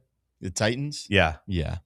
Yeah. Does that normally how it works is if you play the AFC East, you'd play the NFC East, or not necessarily? I don't think that's necessarily. Because you said they're playing the Jets. Well, they're playing the Jets, yeah, but that could just be a last place schedule thing. Yeah. They play the NFC East, like I said, and the AFC North. Mm. Browns, Steelers, yeah. Browns, Okay. Steelers. Well, it should be some Ravens. some reasonable, winnable games there. The Thanksgiving slate came out. They are, they've been hinting at it and teasing at it, but now they are officially just trying to take over that 3-day stretch around Thanksgiving. They're doing a Wednesday game and a Friday game. That's good. Yeah, that's a great holiday week between Blackout Wednesday and then Thanksgiving and Black Friday. Wednesday, it's a should be a banger of a game too. The Green Bay Packers in Los Angeles taking on the Rams. Oh yeah, great game to get drunk to. The first Thursday Thanksgiving game, Bears at Lions. Yeah, another great game to get drunk to. 4:30 Eagles at Cowboys. Even drunker than before. Thursday nights, you're getting your two biggest names, Patrick Mahomes and Josh Allen, going head to head in Buffalo. Won't even be able to tell who's who because I'll be so drunk. And then Friday at 3:00, Broncos at Steelers. Won't see that because I'll be getting my stomach pumped for alcohol abuse. So they're giving you 5 pretty good games. 4, I would say, really good. A 5th one, Broncos and the Steelers. We'll see. We'll see if they're any good. Like, I expect the Broncos to be good again, but I don't have a lot of faith in the Steelers. Broncos are my Super Bowl pick. Huh? Yeah. You sure you're not drunk now? I just wanted to see what you'd say. I've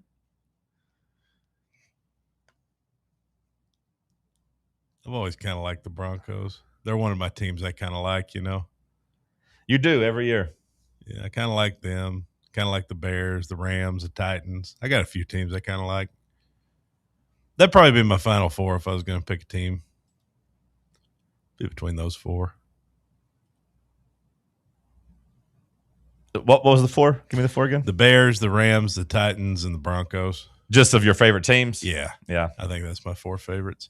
And then I like players. Like I like watching Lamar Jackson, Josh Allen, Patty when he's good. Sure. Quarterbacks, essentially. Yeah. Joe Burrow for a little bit there till whatever happened there. Okay. He probably got too drunk. That's why he's not playing as good anymore. He does seem like he wants to be more of a celebrity. Yeah, and I think he'll be good at that once his career comes to an end. That's what he gets for going to Vegas and hanging out with all those, recently divorced ladies. That's what you get for waking up in Vegas. Joe Burrow just wants to party. And the Bengals tweeting him out at the Met Gala like got some flex. Oh. I'm like, brother, lock in. Season's almost here. By the way, I got to let you know, I've got a trip coming up. I'm going to be going to Vegas. You going to the Met Gala? Later this year, probably during football season. Oh, yeah? Yeah. Yeah. And I think sometime in September. Okay. So that is going to be a weird time for us because you're talking about going on my bachelor party trip. Yeah, I just wanted to let you know that I'm not going to be here. So I might have to cancel your invite so that you can do the show so that I can leave guilt-free. I mean, it'd save me some money. Yeah. Yeah, if you don't mind, unless your heart's just set on it. No, I mean, I do want to go. Yeah, maybe you just stay here and do the show. That'd be the best gift you could give me is to take that stress off me. I mean, I kind of want to go to Vegas, but yeah. We'll talk about it. Maybe I'll fly out Friday night or something. Maybe Friday night. We'll figure it handle out. That. We'll see. Or it wouldn't be the worst thing to just not do the show for. It's Georgia Tech week though. Yeah. So it's like the big football week. Is it? I I mean, Georgia, it will be. It will be. I mean, yeah, but look, I mean, we got Texas, LSU, Alabama. That's the thing. Well, that's what I was about to say. The thing is, I've always maintained that like I don't prioritize sports over like real life. So when my old lady's like, "Hey, I want to get married in this week in September," I was like, "All right," and it's Texas week, so like I'm going to be gone a couple days during Texas week. I'll be here during that. Yeah. So like the bachelor party is Georgia Tech weekend because it's the first NFL weekend, and then like 2 weeks later I'll be in like Wyoming. So I'll be gone a lot in September, right when it gets to busy season. Which Bubba, you want to just make this show yours? The Bubba Shone Show, the Bubba Experience. Good to be here. Name. Good to be alive. Sometimes that's the name of the show. Hour 2 in the books. We'll kick off hour 3 with some headlines. Stick with us. Check out our new and improved website at fanrunradio.com.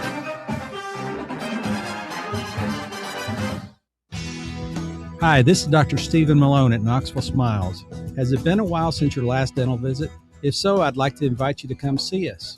At Knoxville Smiles, it's our vision to provide the best dental care in town in a relaxed, friendly environment. So if it's been a while and you've been putting it off, don't wait any longer. Come see us at Knoxville Smiles. You can schedule an appointment online at knoxvillesmiles.com or by phone at 865-539-1776. Are you ready for the start of a new season? Maybe looking for your team to go on a tournament run? Get game day ready with Crumble. Head on over to your nearest location and pick up 12 pre-selected cookies plus exclusive toppers. When you're looking for dessert options, there's no question about who you should call on. Our listeners already know. Last year, the Dubai chocolate was a home run, along with the brownie batter. Oreo crumb was another crowd favorite. What new flavor will set the standard this season? If you're in the Knoxville area, there are 3 locations ready to serve you: Clinton Highway, Parkside Drive, and Maryville. Download the Crumble app to build your best lineup and vote on the best combos. You can even put your bid in to request a new flavor. Order in the app and slide on over to your nearest location. Tell them Fan Run sent you, and as always, it's for the fans, by the fans. Don't miss the cookies.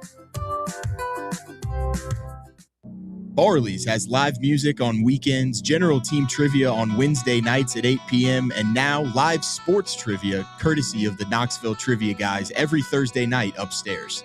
The game starts at 7 p.m. and is free to play for everyone, so head on down to the Old City and show off your sports knowledge and win gift cards to Barley's. Use those gift cards to buy some delicious food and drinks, and you can take it all in with their wide selection of TVs and indoor projectors. Barley's Tap Room and Pizzeria. You're listening to FM 105.7 and AM 1340, WKGN Knoxville, and W289CU Knoxville, Fan Run Radio. Are you thinking of buying a home but don't know where to start? Well, call VFL Josh Travis, your local mortgage expert with Foundation Mortgage, based right here in Knoxville. Whether it's your first home or your forever home, he'll keep the process simple every step of the way. To get started, visit mortgagebrokerjosh.com or call 423-312-9777 today. Foundation Mortgage Company, LLC is an equal opportunity housing company. NMLS number 1387311. Citizens National Bank. Life is more fun with a Good Life account, offering extra benefits, including bank travel. Experience the trip of a lifetime to Ireland. Explore rolling green hills, historic castles, and charming villages across the Emerald Isle. Get in on the fun. Call 865-429-7935 today. Citizens National Bank. Banking never felt so good. Member FDIC. What kind of day is it? It's a White Claw day. Grab a pack, grab your friends. Everything else in life can wait. Your friends shouldn't. Let's go. White Claw. Grab life by the claw. Please drink responsibly. Hard seltzer with flavors. White Claw Seltzer Works, Chicago, Illinois.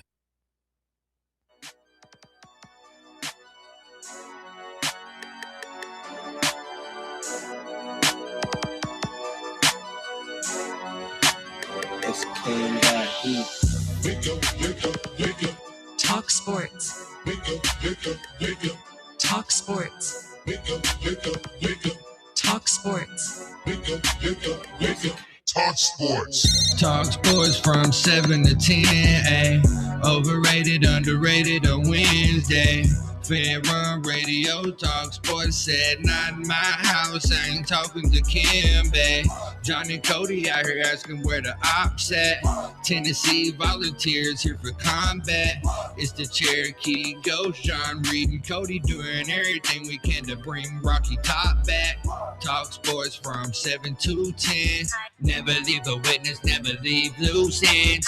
Nico ain't nothing but a nuisance. 2026, we making new friends. Talk sports. Talk sports. Hour number 3 kicking off here in the White Claw Hard Seltzer Studios. I want to remind you that it's Thursday. That means you can listen to Talk Sports, and then you can go do sports trivia tonight at Barley's in the Old City. Get fired up for Tennessee, Oklahoma. Game 1 tonight. It's going to be a great Thursday for me. About 5:30, I got tickets to go see this scary movie I'm really excited for. Obsession. Another one? Yeah, I'm really excited for Obsession. Oh, I've been seeing so many ads for that. Yeah. Because I don't know if I've told you, I've been watching Hell on Wheels on Paramount, on Prime Video, and I have the ad free, or I have the not ad free. I have the You have the regular version ad. that has commercials. Yeah, we get it. And they show that every single ad break. Really? Yeah, That is the bad thing about watching streaming stuff, is that they only have like 5 commercials, and they beat you over the head with them. The girl in that show looks hot too. She's apparently really, really good in this one too, and is going to be like a breakout star. She has like a creepy laugh, and it kind of turns me on every time she does it. I'm really excited for this one. This one's supposed to be a banger of a movie. Yeah. I'll let you know about it tomorrow. Okay, I'm excited. Were you aware of the director or like producer or whatever? This Curry Barker guy? No, I don't think so. Apparently, Why? he's just a guy that's had like a lot of viral like skits and stuff. For this one? Social media. Yeah, for Obsession, Okay. he's also doing like the new Texas Chainsaw Massacre. Okay. I know the guy that did something similar, at the end of the month. There's another one coming out, Backrooms, that like was basically it's like this young guy's getting a chance to direct this movie because he used to just do YouTube videos. He created like a YouTube series basically about Backrooms, like a horror thing, and like it got enough attention that basically a studio's like, hey, why don't you write us a movie and do the movie for us? So now he's getting a chance to do that. So that's kind of cool. I guess ad free would be if I didn't have commercials. Right. You have just ad. Yeah. Yeah, I have ad. You got to pay a premium for ad free. Yeah. But no, I'm excited for that. Then we can watch some baseball. It'll be good. Baseball? Yeah. Tennessee, Oklahoma tonight. Oh, yeah. That's right. That threw me off. I really wasn't even thinking about that at all. Well, that's what I was telling you. Yeah, it's a Thursday to Saturday series. You're right. Yeah. How about that? The boys playing ball tonight. Got a lot to look forward to. Play ball. I'm going to buy me some peanuts and Cracker Jacks. I don't care if I ever come back. Why would you buy peanuts and Cracker Jacks when Cracker Jacks have peanuts in them? I guess if you just want to add more peanuts. Do all Cracker Jacks have peanuts in them? Just a little bit, though, right? Just a couple just of a few. I used to scattered. hate when the peanuts would be in there. I like the peanuts. I ate a lot of Cracker Jacks growing up. Yeah. We had them at the stock barn all the time. I'd always eat them at the stock barn. I love them. I still love. I'll buy a bag. I don't like them occasionally. anymore. Yeah. You don't like them anymore? Uh-uh. How do you go from liking something to not liking it? Taste buds change like whatever, like 6 years, 7 years. That's true. That did happen to me with Panda Express, but that was kind of because I abused it. I ate it like every day.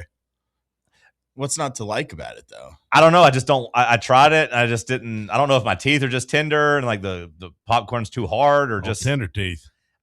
It was really just the taste, though. I just didn't like the caramel taste. Like by the time we get old, you're not going to eat anything.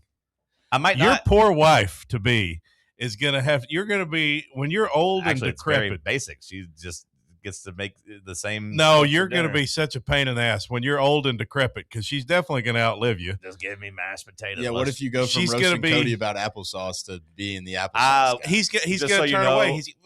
He's just so you know, and I'd she's rather going to be die. like, you have to eat. Just so you know, Sam, I'd rather die than eat applesauce. I'd just go on a hunger strike. That's what's going to happen. You're just going to wither away. I'll eat mashed potatoes. She's going to be trying to spoon feed you. Mashed potatoes and gravy. Just throw And some mashed potatoes and a little barbecue sauce in them or something. I don't like the texture. You ever think about what you'll be like as an old man? Because I think about my grandma and what a pain in the ass she is. It scares me, to be honest. My grandma's like a real pain for my mom because she just, she's stubborn, and then you get to be that age and, you start to just lose yourself, you lose your wits and everything. And like it's, you got to make them eat, you got to make them drink, I wonder what it'll be like when we're old. I might not be old, actually. Yeah, I worry about that too. Not so much about you, because it's your life, but I do worry about me just dropping over dead at any moment. Yeah. Yeah, you're not far from the drop dead years. I know. What they refer to as the drop dead years. And that me and my lady have been mowing through season 1 of Sopranos. And when I see Tony, I just think about that too. Just because I told her last night that Jim died. Gandolfini, yeah. Yeah, and she's like, "What? He's dead?" I was like, "Yeah." She's like, "How old was he?" I was like, "Oh, like mid-50s," and just Mike Leach. Bill Burr has a special about that. His last comedy special is called the Drop Dead Years. He's like, I'm in my drop dead years now. Like once you're in your 50s, it's kind of could be any day. I do worry about that frequently, especially with men. I worry about the cancer, and I worry about just my brain or heart just bursting. Yeah, I have trouble deciding on if I'd rather go slowly or suddenly, because suddenly always just seems like so much fear involved for me. Like you're taking the garbage out, and then all of a sudden you have a cardiac arrest, and you just, that seems scary. It's hard not to think about, but it also drives you crazy if you think about it. So you just got to keep your head down. Think about how many guys, in this movie, I told you about how good the Sheep Detective movie was, but the sheep, they basically, they all trick themselves, and basically they give themselves the Men in Black eraser, right? Like, so whenever something bad happens, the whole herd's like, we're going to forget this in 3 seconds. And then they count down from 3, and then all of a sudden, boom, they go back to being happy and just being sheep out there grazing in the field, except for one poor sheep. This one poor guy can't wipe his memory, so he's been stuck. He's been tasked, Sam, with all the trauma that everybody has dealt with. All the other sheep just live all willy-nilly. They don't think that sheep die. They think that they just turn into clouds, and this other guy's like, they kind of look like clouds. Well, it's like, I guess it's part of it. This other guy's like, yeah, no one ever dies, but he knows the horrible truth. He knows what happens. He's tasked with living that way, where everyone else just gets to be happy and just gets to be sheep. Do you think that I could name more NBA players all time than you could name current players in the Eastern Conference? I was thinking about this yesterday, driving around listening to my favorite NBA show. They were talking about all these old players, and I was thinking, could I name more players ever than you could name just active guys in the Eastern Conference right now? I feel like it'd be a pretty good prompt. How many current players, or how many players all time do you think you could name? Because there's only like 225 active Eastern Conference players. So like I run out of guys before. I mean, I definitely couldn't name 200. You couldn't name 200 players ever? I don't think so. Now, if we like change it to where you couldn't name active players and you could only name old players for sure. Well, yeah, that would be because if you got to name like 70 guys that are just in the league now, we couldn't double up. So yeah, I could only name Western Conference players active. See, I would say if you could only name like guys that retired or ever out of the league like within the last like 5 years all time, I'd win. But you'd probably still win. You'd get like 40 or 50 Western Conference players if you're actually or 30 or 40. The thing is, I know names, but most of them I don't know what teams they're on. I would also like to know the rules of like, as soon as you miss one, are you out? No. Yeah, it's like if you just get like an unlimited infinity to what do you mean when you miss one? Like for this example, I wouldn't miss one. Well, I mean, if you said somebody that was in the Eastern Conference when you're trying to do the current Western Conference. Oh players. yeah, no, I definitely couldn't do that. It would just be literally how many could I recollect all time versus how many current Eastern Conference could you name? I don't think it'd be good on radio. No. But if you want to write down your list sometime. Could we write down our players? Yeah, if you want to write down your list sometime, I'll try to name the players in the Eastern Conference. Yeah. There's 15 teams? It'd be tough for me. I could get pretty easily like 120 players, like eight players on each team on average type of thing. Okay, I'm going to go ahead and start. Jeff Hornacek. Okay, there's one. He was also my milkman growing up. I miss the days of the milkman. What other headlines you got? I hadn't even given you any yet. You haven't given me any? No. Oh, what the hell? The Oilers have fired their coach after 2 Cup finals. Edmonton decided to make a change. Malik Neighbors has been cleaned up, and they said he prepares to be ready for week 1 when the Giants play the Cowboys. Okay. September 13th, Sunday Night Football. I like what NBC has done with this. They've basically just said we're going to own Sunday nights. Have you noticed that in all the big sports? Sunday night football, Sunday night basketball, and Sunday night baseball. It's a good idea. NBC has just decided to kind of take Sundays. It's a good idea. It's good lane, I guess. Plus Notre Dame football. I guess they will. They don't really play that on Sundays. No, not on Sundays, but that's just another thing they have. Speaking of Notre Dame football, Notre Dame is all for the 2014 playoff. I bet they are. Along with the ACC, the Big 12, and the Big 10. Yeah, no, the SEC is saying no, not doing it. The SEC is now standing on an island. We are alone on the island. I hope that they plant their flag. I hope they don't.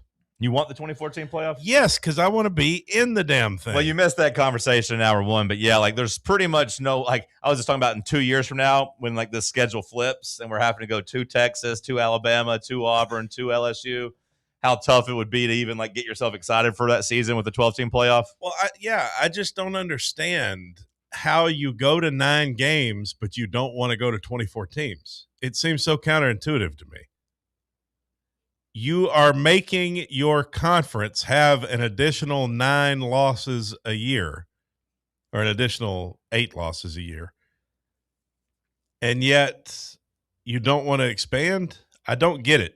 It seems counterintuitive to me. I think they want to strong arm them into 16 spots with no guarantees and just basically hope that like of the 16 teams, 8 of them will be from the SEC. Well, I don't think that's going to work. No, probably not. Scientists have potentially solved the Bermuda Triangle mystery, discovering a hidden structure underneath the Atlantic Ocean, says the Daily Mail. Huh? You've heard of the Bermuda Triangle mystery where they have all the shipwrecks and everything? You familiar with the phenomenon of the Bermuda Triangle? Yeah. Well, scientists have potentially solved it after discovering a hidden structure underneath the Atlantic Ocean, per the Daily Mail. What does that mean, though? Some sort of something underneath the ocean. I know, but what does that mean? Like, is there some type of structure like built by aliens that's like knocking down ships and planes, or what are they? What's the accusation there? I don't know what the structure is. Well, that's an important part of the story. Well, it's not a story; it's a headline. God bless America. I got another quote from Bermuda Triangle structure. I'll get to the bottom of it myself. I'll let the audience know what the hell it's about. I got another piece of the quote from Lane Kiffin. This is from, what is this headline from? This is from Leading Report 22 hours ago. Because I see the story from December 12th from Live Science. Giant structure discovered deep beneath Bermuda Triangle. Well, this is something from the Daily Mail. I guess there's an update from them. All right. Do you see the Daily Mail? No, article? but I see a lot from December 15th. But let's see. MSN did write this 3 hours ago. So let's see what MSN wrote. Okay, this is from the Daily Mail. I don't know why they're saying MSN. They aggregated it. Yeah. All right, go ahead. Keep on with your headlines. I'll read this. Lane Kiffin says on the reality of his move from Ole Miss to LSU. He says, the narrative that you could stay here forever and be so great and build a statue, why would you ever leave and all that? It doesn't happen. Even some of the greats, as you follow, even at the end, they're pushed out. So this is what happens. The coach leaves or gets fired 99% of the time.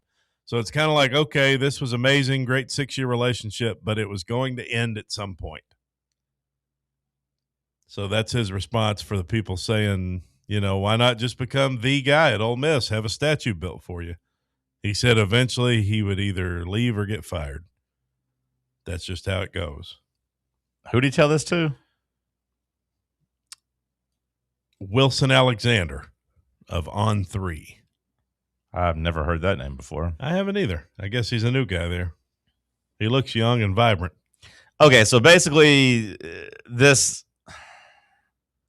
Bermuda Triangle thing feels very misleading because it just says they have revealed that there's a hidden rock slab beneath Bermuda that's 12 miles thick that basically has kept it doesn't explain like anything like in terms of anything weird happening. It has nothing to do with that. I don't know. It has nothing to do with it. I'm exiting out of it. I don't care enough. Well, that's why we leave it up to science. Yeah, I'm just going to exit out of it. Okay. The Braves flashing no egos style in their MLB Best 30th win. Braves rallied past the Cubs and moved to an MLB Best 30-13 on Wednesday night. How about those Atlanta Braves?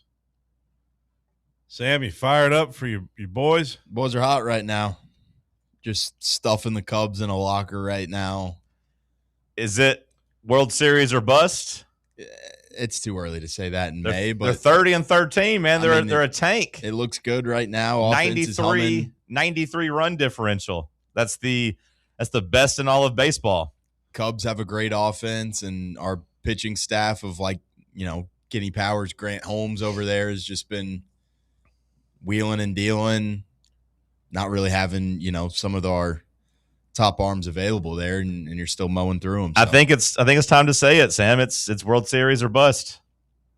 At least winning the damn pennant. You at least got to win the damn pennant.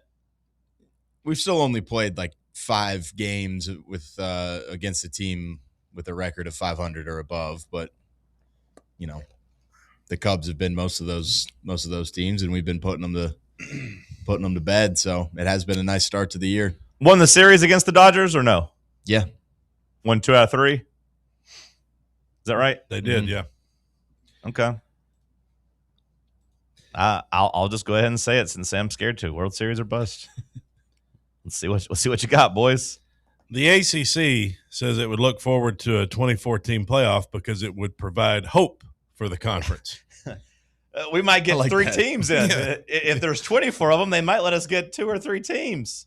Yeah. Can you imagine what that would do for our reputation?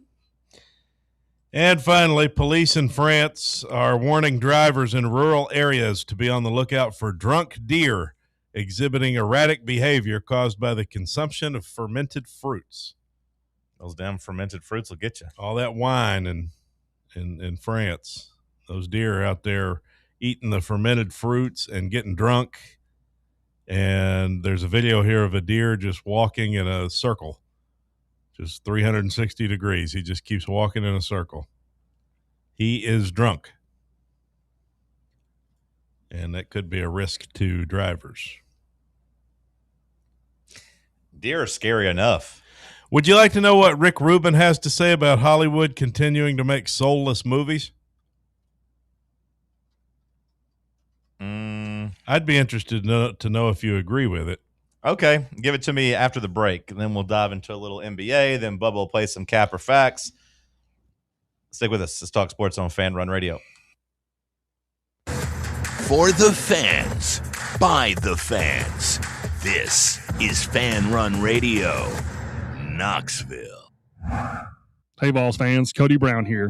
I grew up right here in Tennessee and know what it means when someone says, I've got your back. That's why you can trust Farm Bureau Insurance of Tennessee. Whether it's your home, your vehicle, your family's future, or the business you built from the ground up, we will show up for all of your insurance needs. We are Tennesseans who understand what matters, which is doing right by you. Insurance is not all about just paperwork and policies, but it's about the people we insure every day. So if you want insurance that hits home, give me a call at 865-992-3871. Go Vols. Located in Knoxville's historic Old City, Barley's offers great food, live music, the best draft beer selection in town, and now your new favorite place to watch sports. Their indoor projector is perfect for any weather, and they've revamped their upstairs area with more TVs to take in all of the action. Their menu features hand-battered chicken tenders, juicy burgers, fresh salads, and the tastiest pizza in Knoxville. You can enjoy their happy hour drink specials daily from open until 6 p.m. Barley's Tap Room and Pizzeria. Your tax refund belongs to you, not an identity thief. Over $6 billion in tax refunds were flagged by the IRS for possible identity theft last year. If you're in a bind this tax season, LifeLock can help. They monitor and alert you to identity threats you'd miss on your own, even if you're careful with your personal information. And if you do become a victim of tax-related identity fraud, LifeLock has U.S.-based restoration specialists ready to help solve your identity theft issue. Plus, all LifeLock plans are backed by the $1 Million Protection Package, meaning LifeLock will reimburse you up to the limits of your plan if you lose money due to identity theft. Let LifeLock help protect your financial info, so all you have to worry about is what you do with your tax refund. Go to LifeLock.com, save up to 25% off your first year. The promo code is HERD, promo code HERD, to save up to 25% off your first year. LifeLock.com. Identity theft protection starts here. Are you thinking of buying a home but don't know where to start? Well, call VFL Josh Travis, your local mortgage expert with Foundation Mortgage, based right here in Knoxville. Whether it's your first home or your forever home, he'll keep the process simple every step of the way. To get started, visit mortgagebrokerjosh.com or call 423-312-9777 today. Foundation Mortgage Company, LLC is an equal opportunity housing company. NMLS number 1387311. Welcome to Axle Logistics, where excellence isn't just a goal, it's an energy. As a leading third-party logistics company, Axle is powered by an award-winning culture built on a work hard, play hard mentality. Here, the drive for success is contagious and hard work never goes unnoticed. Whether you're just starting out or looking to level up, Axle Logistics is the place to launch your career. Join us and take your ambition to the stars. To learn more, visit axlelogistics.com. White Claw is taking hard seltzer to new heights with White Claw Surge. At 8% alcohol, White Claw Surge is a stronger wave of refreshment that doesn't compromise on taste. Available in 4 bold waves of flavor like ripe blackberry, citrusy blood orange, zesty natural lime, and tart cranberry. Check out your favorite retailer in-store and online for the White Claw Surge Variety 12-pack and 16-ounce single-serve cans. White Claw Surge. Please drink responsibly.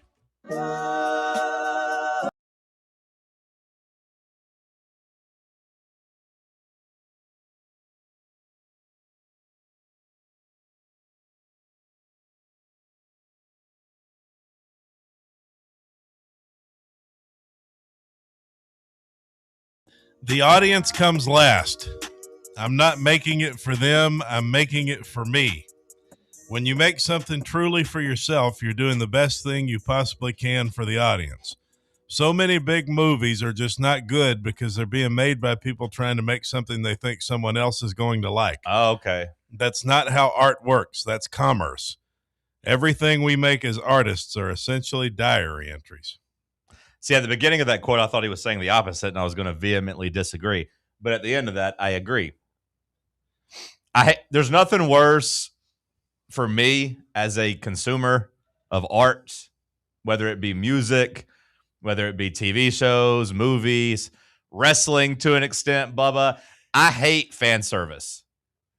Now, there's a fine line. You don't want to spit in your fan's face, but, like, I hate when movies get made and it's just like, oh, the fans are going to love this. This is a bone for them. Like, I know nobody listening, very few people probably care or watched it, but, like, I love the Scream movies, as you may know. Scream 7 was nothing but fan service. It was just all nostalgia bait, and I was like, this is slop. I hated it. Yep. Now, there was a group of the audience that liked it. It's like, oh, it's just what we wanted. It was just like the 90s and yada, yada, yada.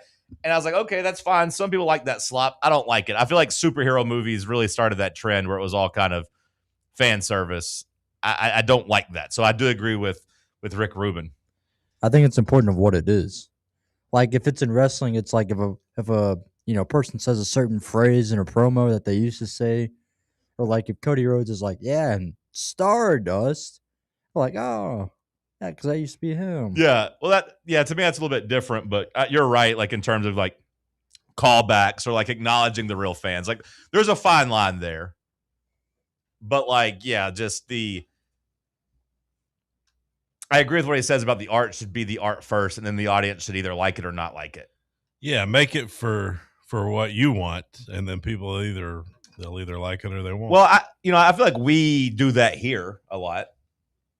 Like I've almost always kind of rebelled against trying to do nothing but Tennessee talk for that reason.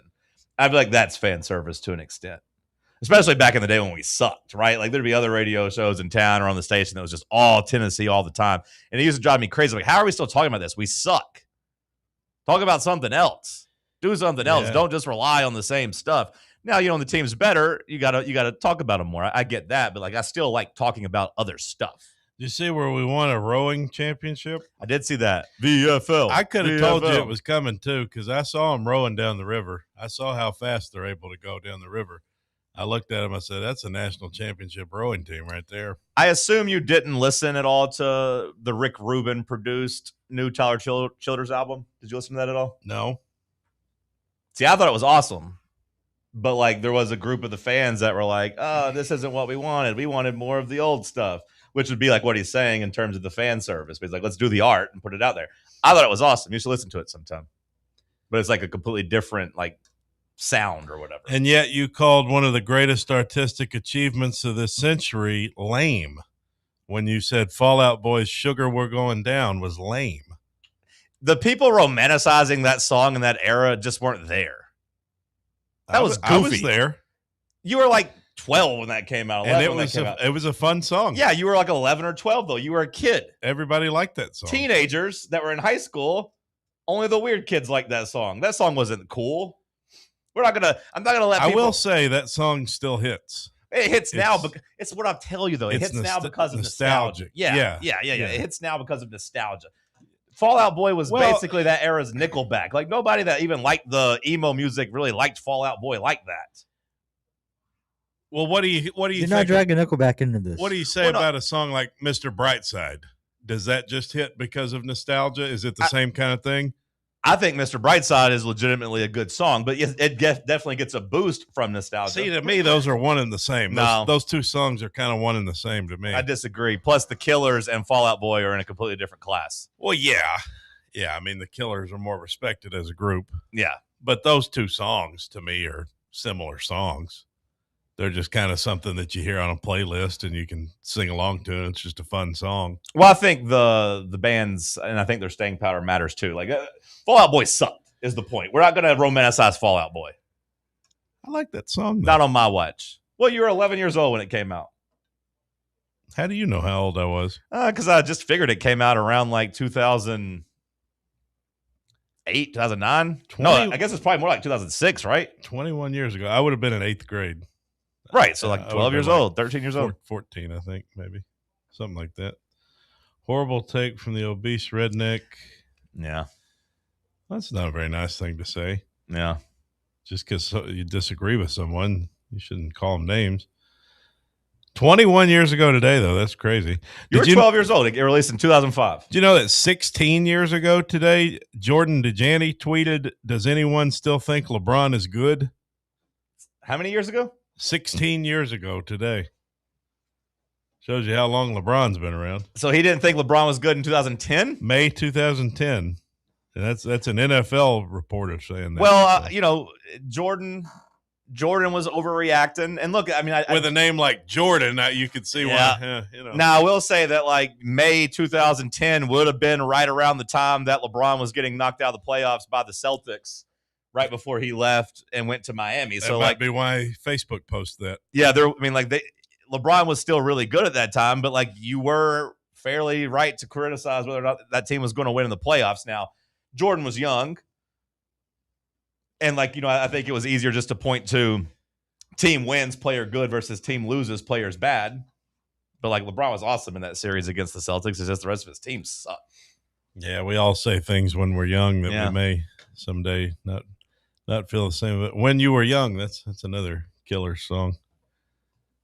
What are your top 5 killer songs?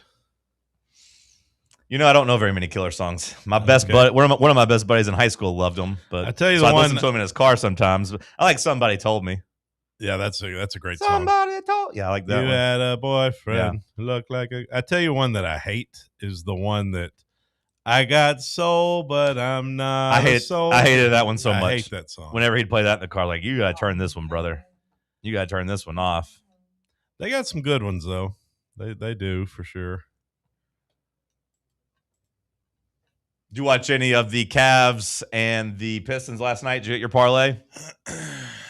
What did we have last night? No, I didn't come close last night. Big game. James Harden showed up and helped get that team home. I felt bad for Tobias Harris because as good as he's played, I feel like he kind of wasted all of it last night. He started out, I think, 0 for 6 from the field in the first quarter. Got hot in the second quarter, was 5 of 5, and then finished the game struggling again. I think it was 1 for his last 8 and struggled. And Cade Cunningham, it was basically him versus the Cavs by himself, and it didn't work out for him. He had 39 points. Yeah. I mean, a total choke job by Detroit, though. They're up 9 with 3 minutes left. Yep. And to me, that series that's just two teams you can't trust. I agree. Like if I'm the Knicks, I am licking my chops at either one of these teams. But yeah, the longer this series goes, the better. And the Knicks are going to be heavy favorites over either one of these teams. Of course, if it's the Cavs, then New York will have home court advantage, and it'll become even more of a tall task. At least Detroit, if they were able to come back and win this series, would have home court. But from a macro look at the league standpoint, what happened to Jalen Duren is crazy, man. He's probably going to make second team All-NBA, aka get credit for being one of the 10 best players in the league this year. Now, that's not an exact science because, it really just means he was the second best center to a lot of people, so not necessarily a top 10 player. But either way, second team All-NBA is a big deal. He was going to be in line for a $200 million plus, contract extension. And last night, he got benched the entire fourth quarter. The Pistons put in my cousin, Paul Reed. He hadn't played any minutes the first 3 quarters. And then it was you know what? You're going to play all 12 minutes in the fourth quarter and all 5 minutes of overtime. Jalen Duren, All-NBA, you're sitting your ass on the bench because you've not really given us enough. You have 9 points and 5 rebounds. That's not good enough. You're sitting on the bench. Paul Reed, it's your time. Paul Reed. What's him? B-ball Paul. Paul played pretty well. I told you Jalen Duren had 9 points. Paul Reed had 10 points. And those were all, clutch baskets in the fourth quarter and overtime. 10 points and 8 rebounds in those 17 minutes, which is much more than Jalen Duren got done. So, yeah, they benched him. And that's the type of loss and that's the type of result that, it's one thing to lose in the playoffs. I think you can take losing in the playoffs to, just good teams and we came up just a little bit short. But so many times in the NBA playoffs when you lose, it's because something's been really exposed and it sends these teams into an internal crisis. They don't know what to do. With the Pistons, this series has been so bad for Jalen Duren, who's due this big contract extension this offseason. If I'm the Pistons, I might be you know what? I don't know. I don't know if I want to pay him all this money. I kind of hope somebody else signs him and we can do some type of sign and trade and get something else back because he's not worth a $200 million extension with Cade Cunningham here. No, that's ridiculous. It's a ridiculous amount of money. It is a ridiculous amount of money. And I do think that if you're an actual big-time difference maker, you're worth that money. But, the worst thing you could do in any sport is to overpay players who aren't worth that money. And I'm not sure if he's worth that money anymore. Pistons, Cavs. I mean, Detroit has already shown you that they're going to be very hit or miss. The fact that they had to do what they did against the Magic, for God's sake. I mean, the Magic were up on them in that game. They had to outscore them 53-19 or something in the second half. Not only do they fall behind 3-1 in the series, but yeah, game 6 in Orlando, they were down 22 points in the third quarter. Yeah, Like Orlando just went on an all-time drought and couldn't score. Detroit clearly doesn't have the consistency of a championship-type team, but then you look at the other side, and it's James Harden and Donovan Mitchell. So do you really trust them to win that series? Like either one of those teams, I feel like should be pretty overmatched by the Knicks. Feels that way, doesn't it? Especially with a star like Jalen Brunson out there. No, I mean, it feels like the Knicks are going to win that series. I mean, not only Jalen Brunson, but yeah, I mean, Karl Anthony Towns. Like they have a good, well-rounded roster. They seem hungry, and like I said, if they're going to have home court against Cleveland, I would imagine that they would take care of business there. But to the Pistons' credit, or to not, completely bury them, they were down 3-1 and won 3 games in a row to beat, the Magic. The Cavs are better than the Magic. I get that. But, like, if they're able to win Game 6, they can get Game 7 back at home. I'm not going to completely write them off just yet. But Donovan Mitchell rose to the occasion in Game 4. Last night, it was James Harden rising to the occasion. He didn't have a great shooting night, only 8 of 21 from the fields, but he did hit some clutch shots, did hit some clutch free throws, and made some good passes to Evan Mobley, who finally stepped up and made a couple big plays in that fourth quarter. The discussion last night was, is Jalen Brunson a star? Do you consider Jalen Brunson to be a star? Yeah, Jalen. I mean, I don't think he's a perfect like superstar, but he's definitely a star, and he's definitely a guy that has like transformed the New York Knicks. I mean, just look at what they've been since he got there. He's a star, but not a superstar. Depends. It depends. That's an age-old question in NBA circles of like how many true superstars there are in the league. LeBron James, Steph Curry, Kevin Durant. Like, do you have to have a certain amount of staying power? Like, I think Jokic is a superstar. Well, that's a part of the question. Like, because I would say that at this point in his career, Kevin Durant's not a superstar. Well, yeah, he's an aging, but he is a superstar. Like, fame-wise, yes. Yeah.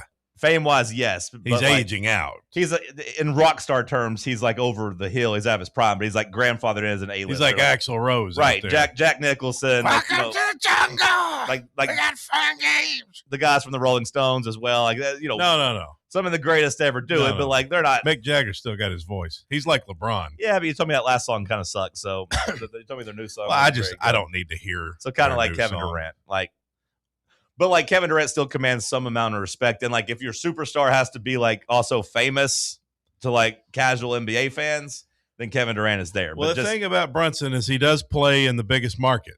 Yeah, and like they're on all those damn commercials. But like to me, a part of being a superstar in the NBA is that if you're on a team, you're pretty much guaranteed 50 wins. To me, that's a big part of the superstar equation too. Okay. And like I don't know how many players you could say that about. Like Jalen Brunson has raised the floor of the Knicks a lot, but he also has some really good talent around him. If Jalen Brunson went to the Sacramento Kings, I don't know if he's like changing their fortune. But like LeBron James, 5 years ago, Steph Curry 5 years ago, those guys, you put them on Sacramento and Sacramento would be built up. But how can you call Brunson a star when he does this hero ball? He comes out and tries to do this hero ball, and they got to go to Karl Anthony Towns to have success. You could say part of being a superstar is that you get to do the hero ball. If he was such a star, they wouldn't have had to go to Cat to win the game the other night.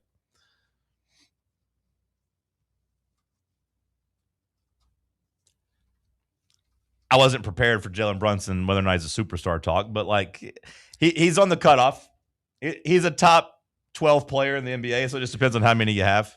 Well, that's pretty good in my book. I don't know if I would like buy a ticket in a different city to go watch him play. I don't like the narrative I'm hearing already developing on NBA radio, though. About what do you mean? Wemby, man, it's all about Wemby. Is he the most dominant big man of all time? Is he already the greatest NBA player ever? Look, I mean, the way it's pretty annoying. For 15 years, we've heard Shaquille O'Neal poo-poo on every big man in the NBA. He picks them apart.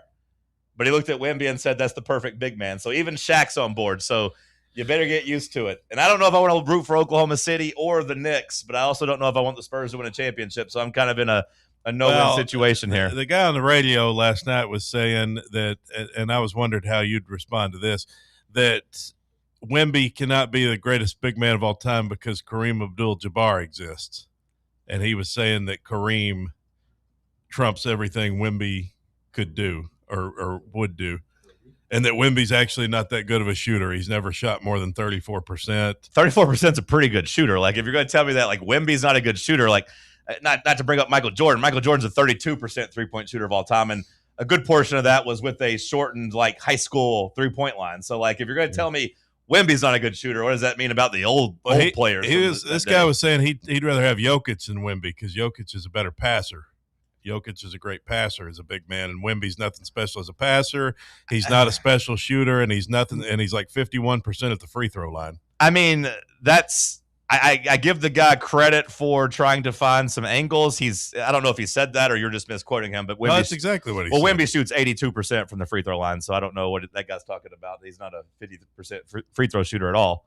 Oh. So I don't know if that guy said that. Wemby's a good shooter. I swear that's what he said. He might have said it, but he shoots 83% from the free throw line. I just always see the thing that comes around, like Wemby through his first 175 games. He's got more points than Larry Bird, more rebounds than Barkley, more blocks than Hakeem, more steals than Kobe, and more threes than Steph Curry. It's just going to be such an annoying discussion over the next 10 years, I feel like. Oh, it is. But like the thing that your NBA radio host is failing to include in that, and especially when you compare it to somebody like Nikola Jokic, there's a really good chance that Victor Wembanyama retires as the most decorated and best defensive player of all time. Like, having him on the floor protecting the rim is the biggest advantage that's ever happened in the NBA. Like, you watch guys try to drive on him and they have to like dribble around him and try to kick it out for threes. You can't really go at the rim against him. I want to see somebody just go. Somebody will catch him, because that's what happens when you're a shot blocker. Somebody's going to get you, but Wemby's the best defensive player in the league already. And like I said, there's a non-zero chance. There's a pretty good chance that he is going to be the best defender of all time. Well, and essentially the guy was just saying, let's not crown him yet because he hasn't even been to the conference finals yet. Like, he hasn't actually done anything yet. Yeah, that's all fine and dandy, but like that's just kind of burying your head in the sand and saying, oh, just let me know when it actually happens versus having any foresight at all. Yeah.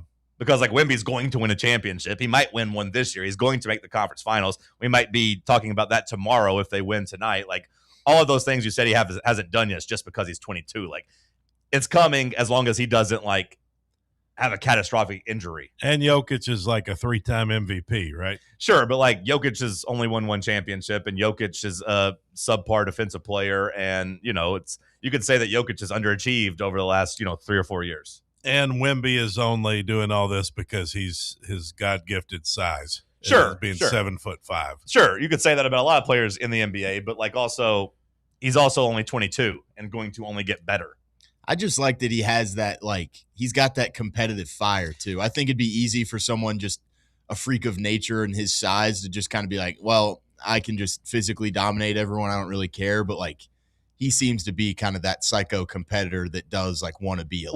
Well, that's what I was talking about. Like if you are an old school NBA guy, or you're just an old school, like you want your sports guys to be killers. And it goes back to what I said about Cam Ward on the show. Like if you want your guys that just want to be great, that just care about the sport, you talk about the Mamba mentality, Kobe and Jordan, all that. Like there's two guys in the league I look at, and I think both of them have it, and both of them are going to be great and carry the league. And it's Anthony Edwards and it's Victor Wembanyama. Like both those guys are wired the way you want superstars to be wired. Did you see that video of Anthony Edwards trash talking the 13-year-old? High school, he's like, y'all hoot? And he's like, yeah, I bust y'all out. I don't even think they were in high school because it said they were 13.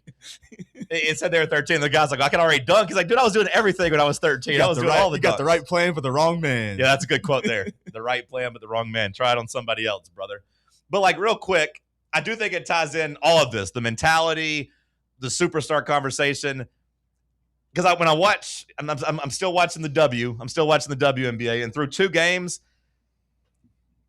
Caitlin Clark and Angel Reese, I don't think they're any better at basketball in year 3 than they were coming out of college. Like, neither one of those players has, I think, what we're talking about with that mentality. And you could say they're competitive, whatever, but, like, Caitlin Clark has not gotten better at basketball in the last 3 years. Angel Reese has not improved her game at all. She's still a great rebounder. Caitlin Clark's still a great passer. But outside of that, like, they haven't been good. It's like they've been enjoying being celebrities and like being, fashion icons and walking around the Met Gala and doing all those things versus basketball. Like, through her first 2 games, Caitlin Clark's shooting 18% from 3. 3 for 16. Last year, for 7 games, she shot a really, really bad percentage. Like, she's leading the league in turnovers. She's just not gotten better, and neither has Angel Reese. So, like, when you look at Anthony Edwards, you looked at Wembanyama, they got it. I don't think those young stars that get all the attention in the women's game, I don't think they have it. Maybe Caitlin Clark needs to focus on basketball. There's some truth to that. Instead of just out here being a celebrity. But, she's kind of the first of her kind. I mean, she's like the most famous women's basketball player,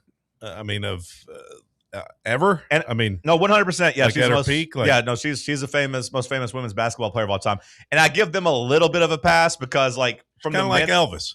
Well, from the men's, Elvis was the first guy to be a rock and roll star, and he lived it. He didn't know really what was the right or wrong way to handle it. He just lived it, and he died on the toilet. But, like, compared to the men, Anthony Edwards, Wembanyama, they have some endorsements, but, like, they're going to get generationally wealthy just playing basketball.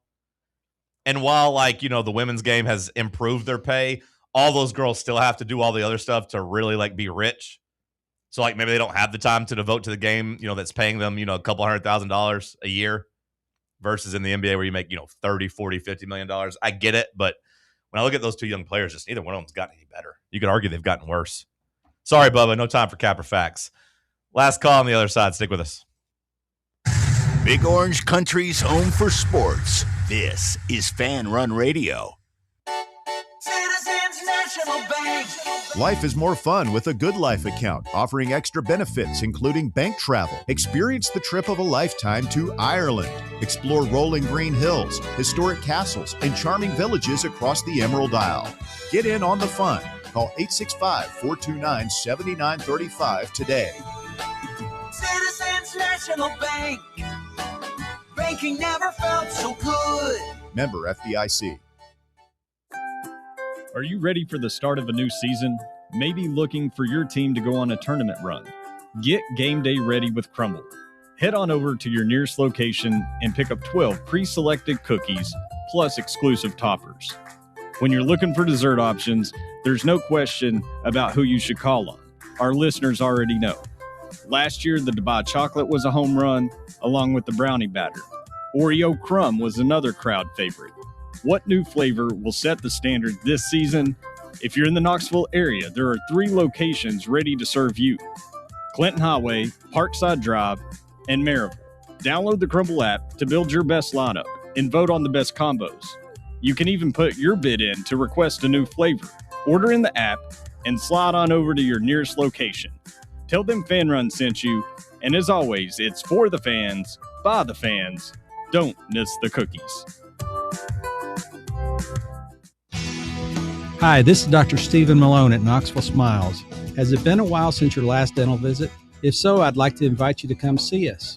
At Knoxville Smiles, it's our vision to provide the best dental care in town in a relaxed, friendly environment.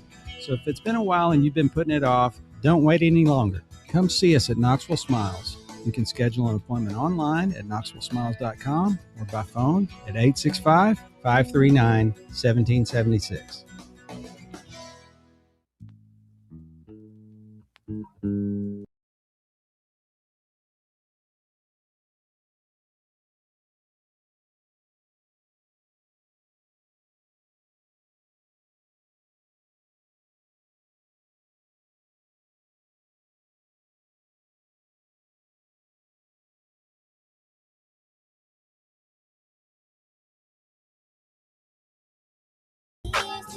Last call here on today's episode of Talk Sports. Shout out to everybody that's watched along with us over on YouTube. Make sure you go and give us a like and subscribe there on the Fan Run YouTube page. Cody, any plans today? Probably gonna have to take a nap. Yeah. I got to get in a sleeping routine, man. A nap, brother. You slept in today. Not really, Bubba. I slept for like 2 hours. I mean, I know I was late, but Hell on Wheels must be good. This guy just stayed up until 5 a.m. watching Hell on Wheels. I couldn't sleep, man. There's nothing worse than when you're just tossing and turning and you just. Yeah, I take melatonin. Yeah, but by the time it's 2 a.m., I don't want to take it because then I feel like I'm not going to wake up. Yeah, it'll put take it at 11. Well, yeah, I guess that's what I should do. But you ever you take like a warm shower when you get home from the road? Yeah, typically. Yeah. Either way, I hope you get a good nap. I have to shower at night now because I don't shower in the mornings anymore. I gave up on that. I did get a haircut yesterday. That was a positive development for me. I didn't even notice. You got a hat on. Yeah. Yeah, it's good to get a haircut. Shout out to Great Clips. Did you see where Chud the Builder shot himself? I don't know who the hell Chud the Builder is. He's a racist. I kept seeing people talk about this guy, and I'm like, I am not on this side of the internet. How do people give somebody named Chud the Builder a platform? It's so pathetic that this guy got famous. He just goes around saying the N-word, and basically his whole thing is like, free speech. I can say what I want. But hasn't it been uncovered that he shot himself? Yeah. Okay. But Bob Mueller, legendary Nashville anchor, Sam knows Bob Mueller, says that you don't know Bob Mueller? If I looked him up, maybe, yeah. You're from Nashville, you got to know Bob Mueller. Come on, Sam. I don't watch the news. Guy's a damn legend. He's like what Ron Burgundy was modeled after. Mustache. Been doing it for 40 years. Guy's a legend. Chud the Builder. Finish. So anyway, apparently he's being charged with attempted murder. I know this guy. Of himself?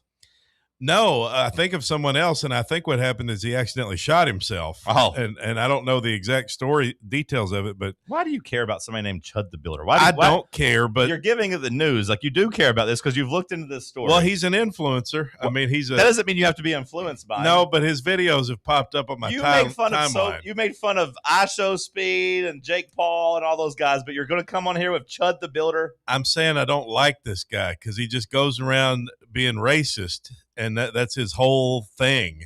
And to me, that's like the cheapest form of like you want to be a content engager or whatever. You want to do engagement and I got to do my content. It sickens me how these damn influencers, like his whole thing is just going around saying the N-word to black people. That's his whole thing. And like, that's how he's gotten famous, which is ridiculous to me. It's ridiculous. I mean, any white guy could have done that, Not that they should, but like the fact that the guy's famous is what pisses me off. I don't think he is famous. I think he's pretty famous when Bob Mueller's talking about him on the news. It was a local story, right? He lives in Nashville, right? Clarksville, I think. Okay, but yeah. I don't know who the hell this guy is. I mean, he's all over the internet. Like Wawa should have been bigger news than this guy. He's only popped up recently in the past week. I don't. You're being very loose with the phrase famous. I think like he might be known in some influencer circles. He might be an online troll or something, but like I don't think he passes the fame test. Well, the point is, I think he's a loser, and now I think it looks like he's wanted on attempted murder charges. You know what we call that? Karma. Keep going. Chud. You know what it is.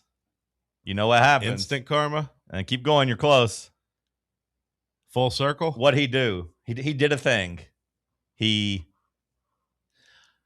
effed around and found out. Close. That wasn't exactly what I was going for. He played stupid games, and now he's going to win stupid prizes. Yep. That's it. Chud the Builder is the face of playing stupid games and winning stupid prizes.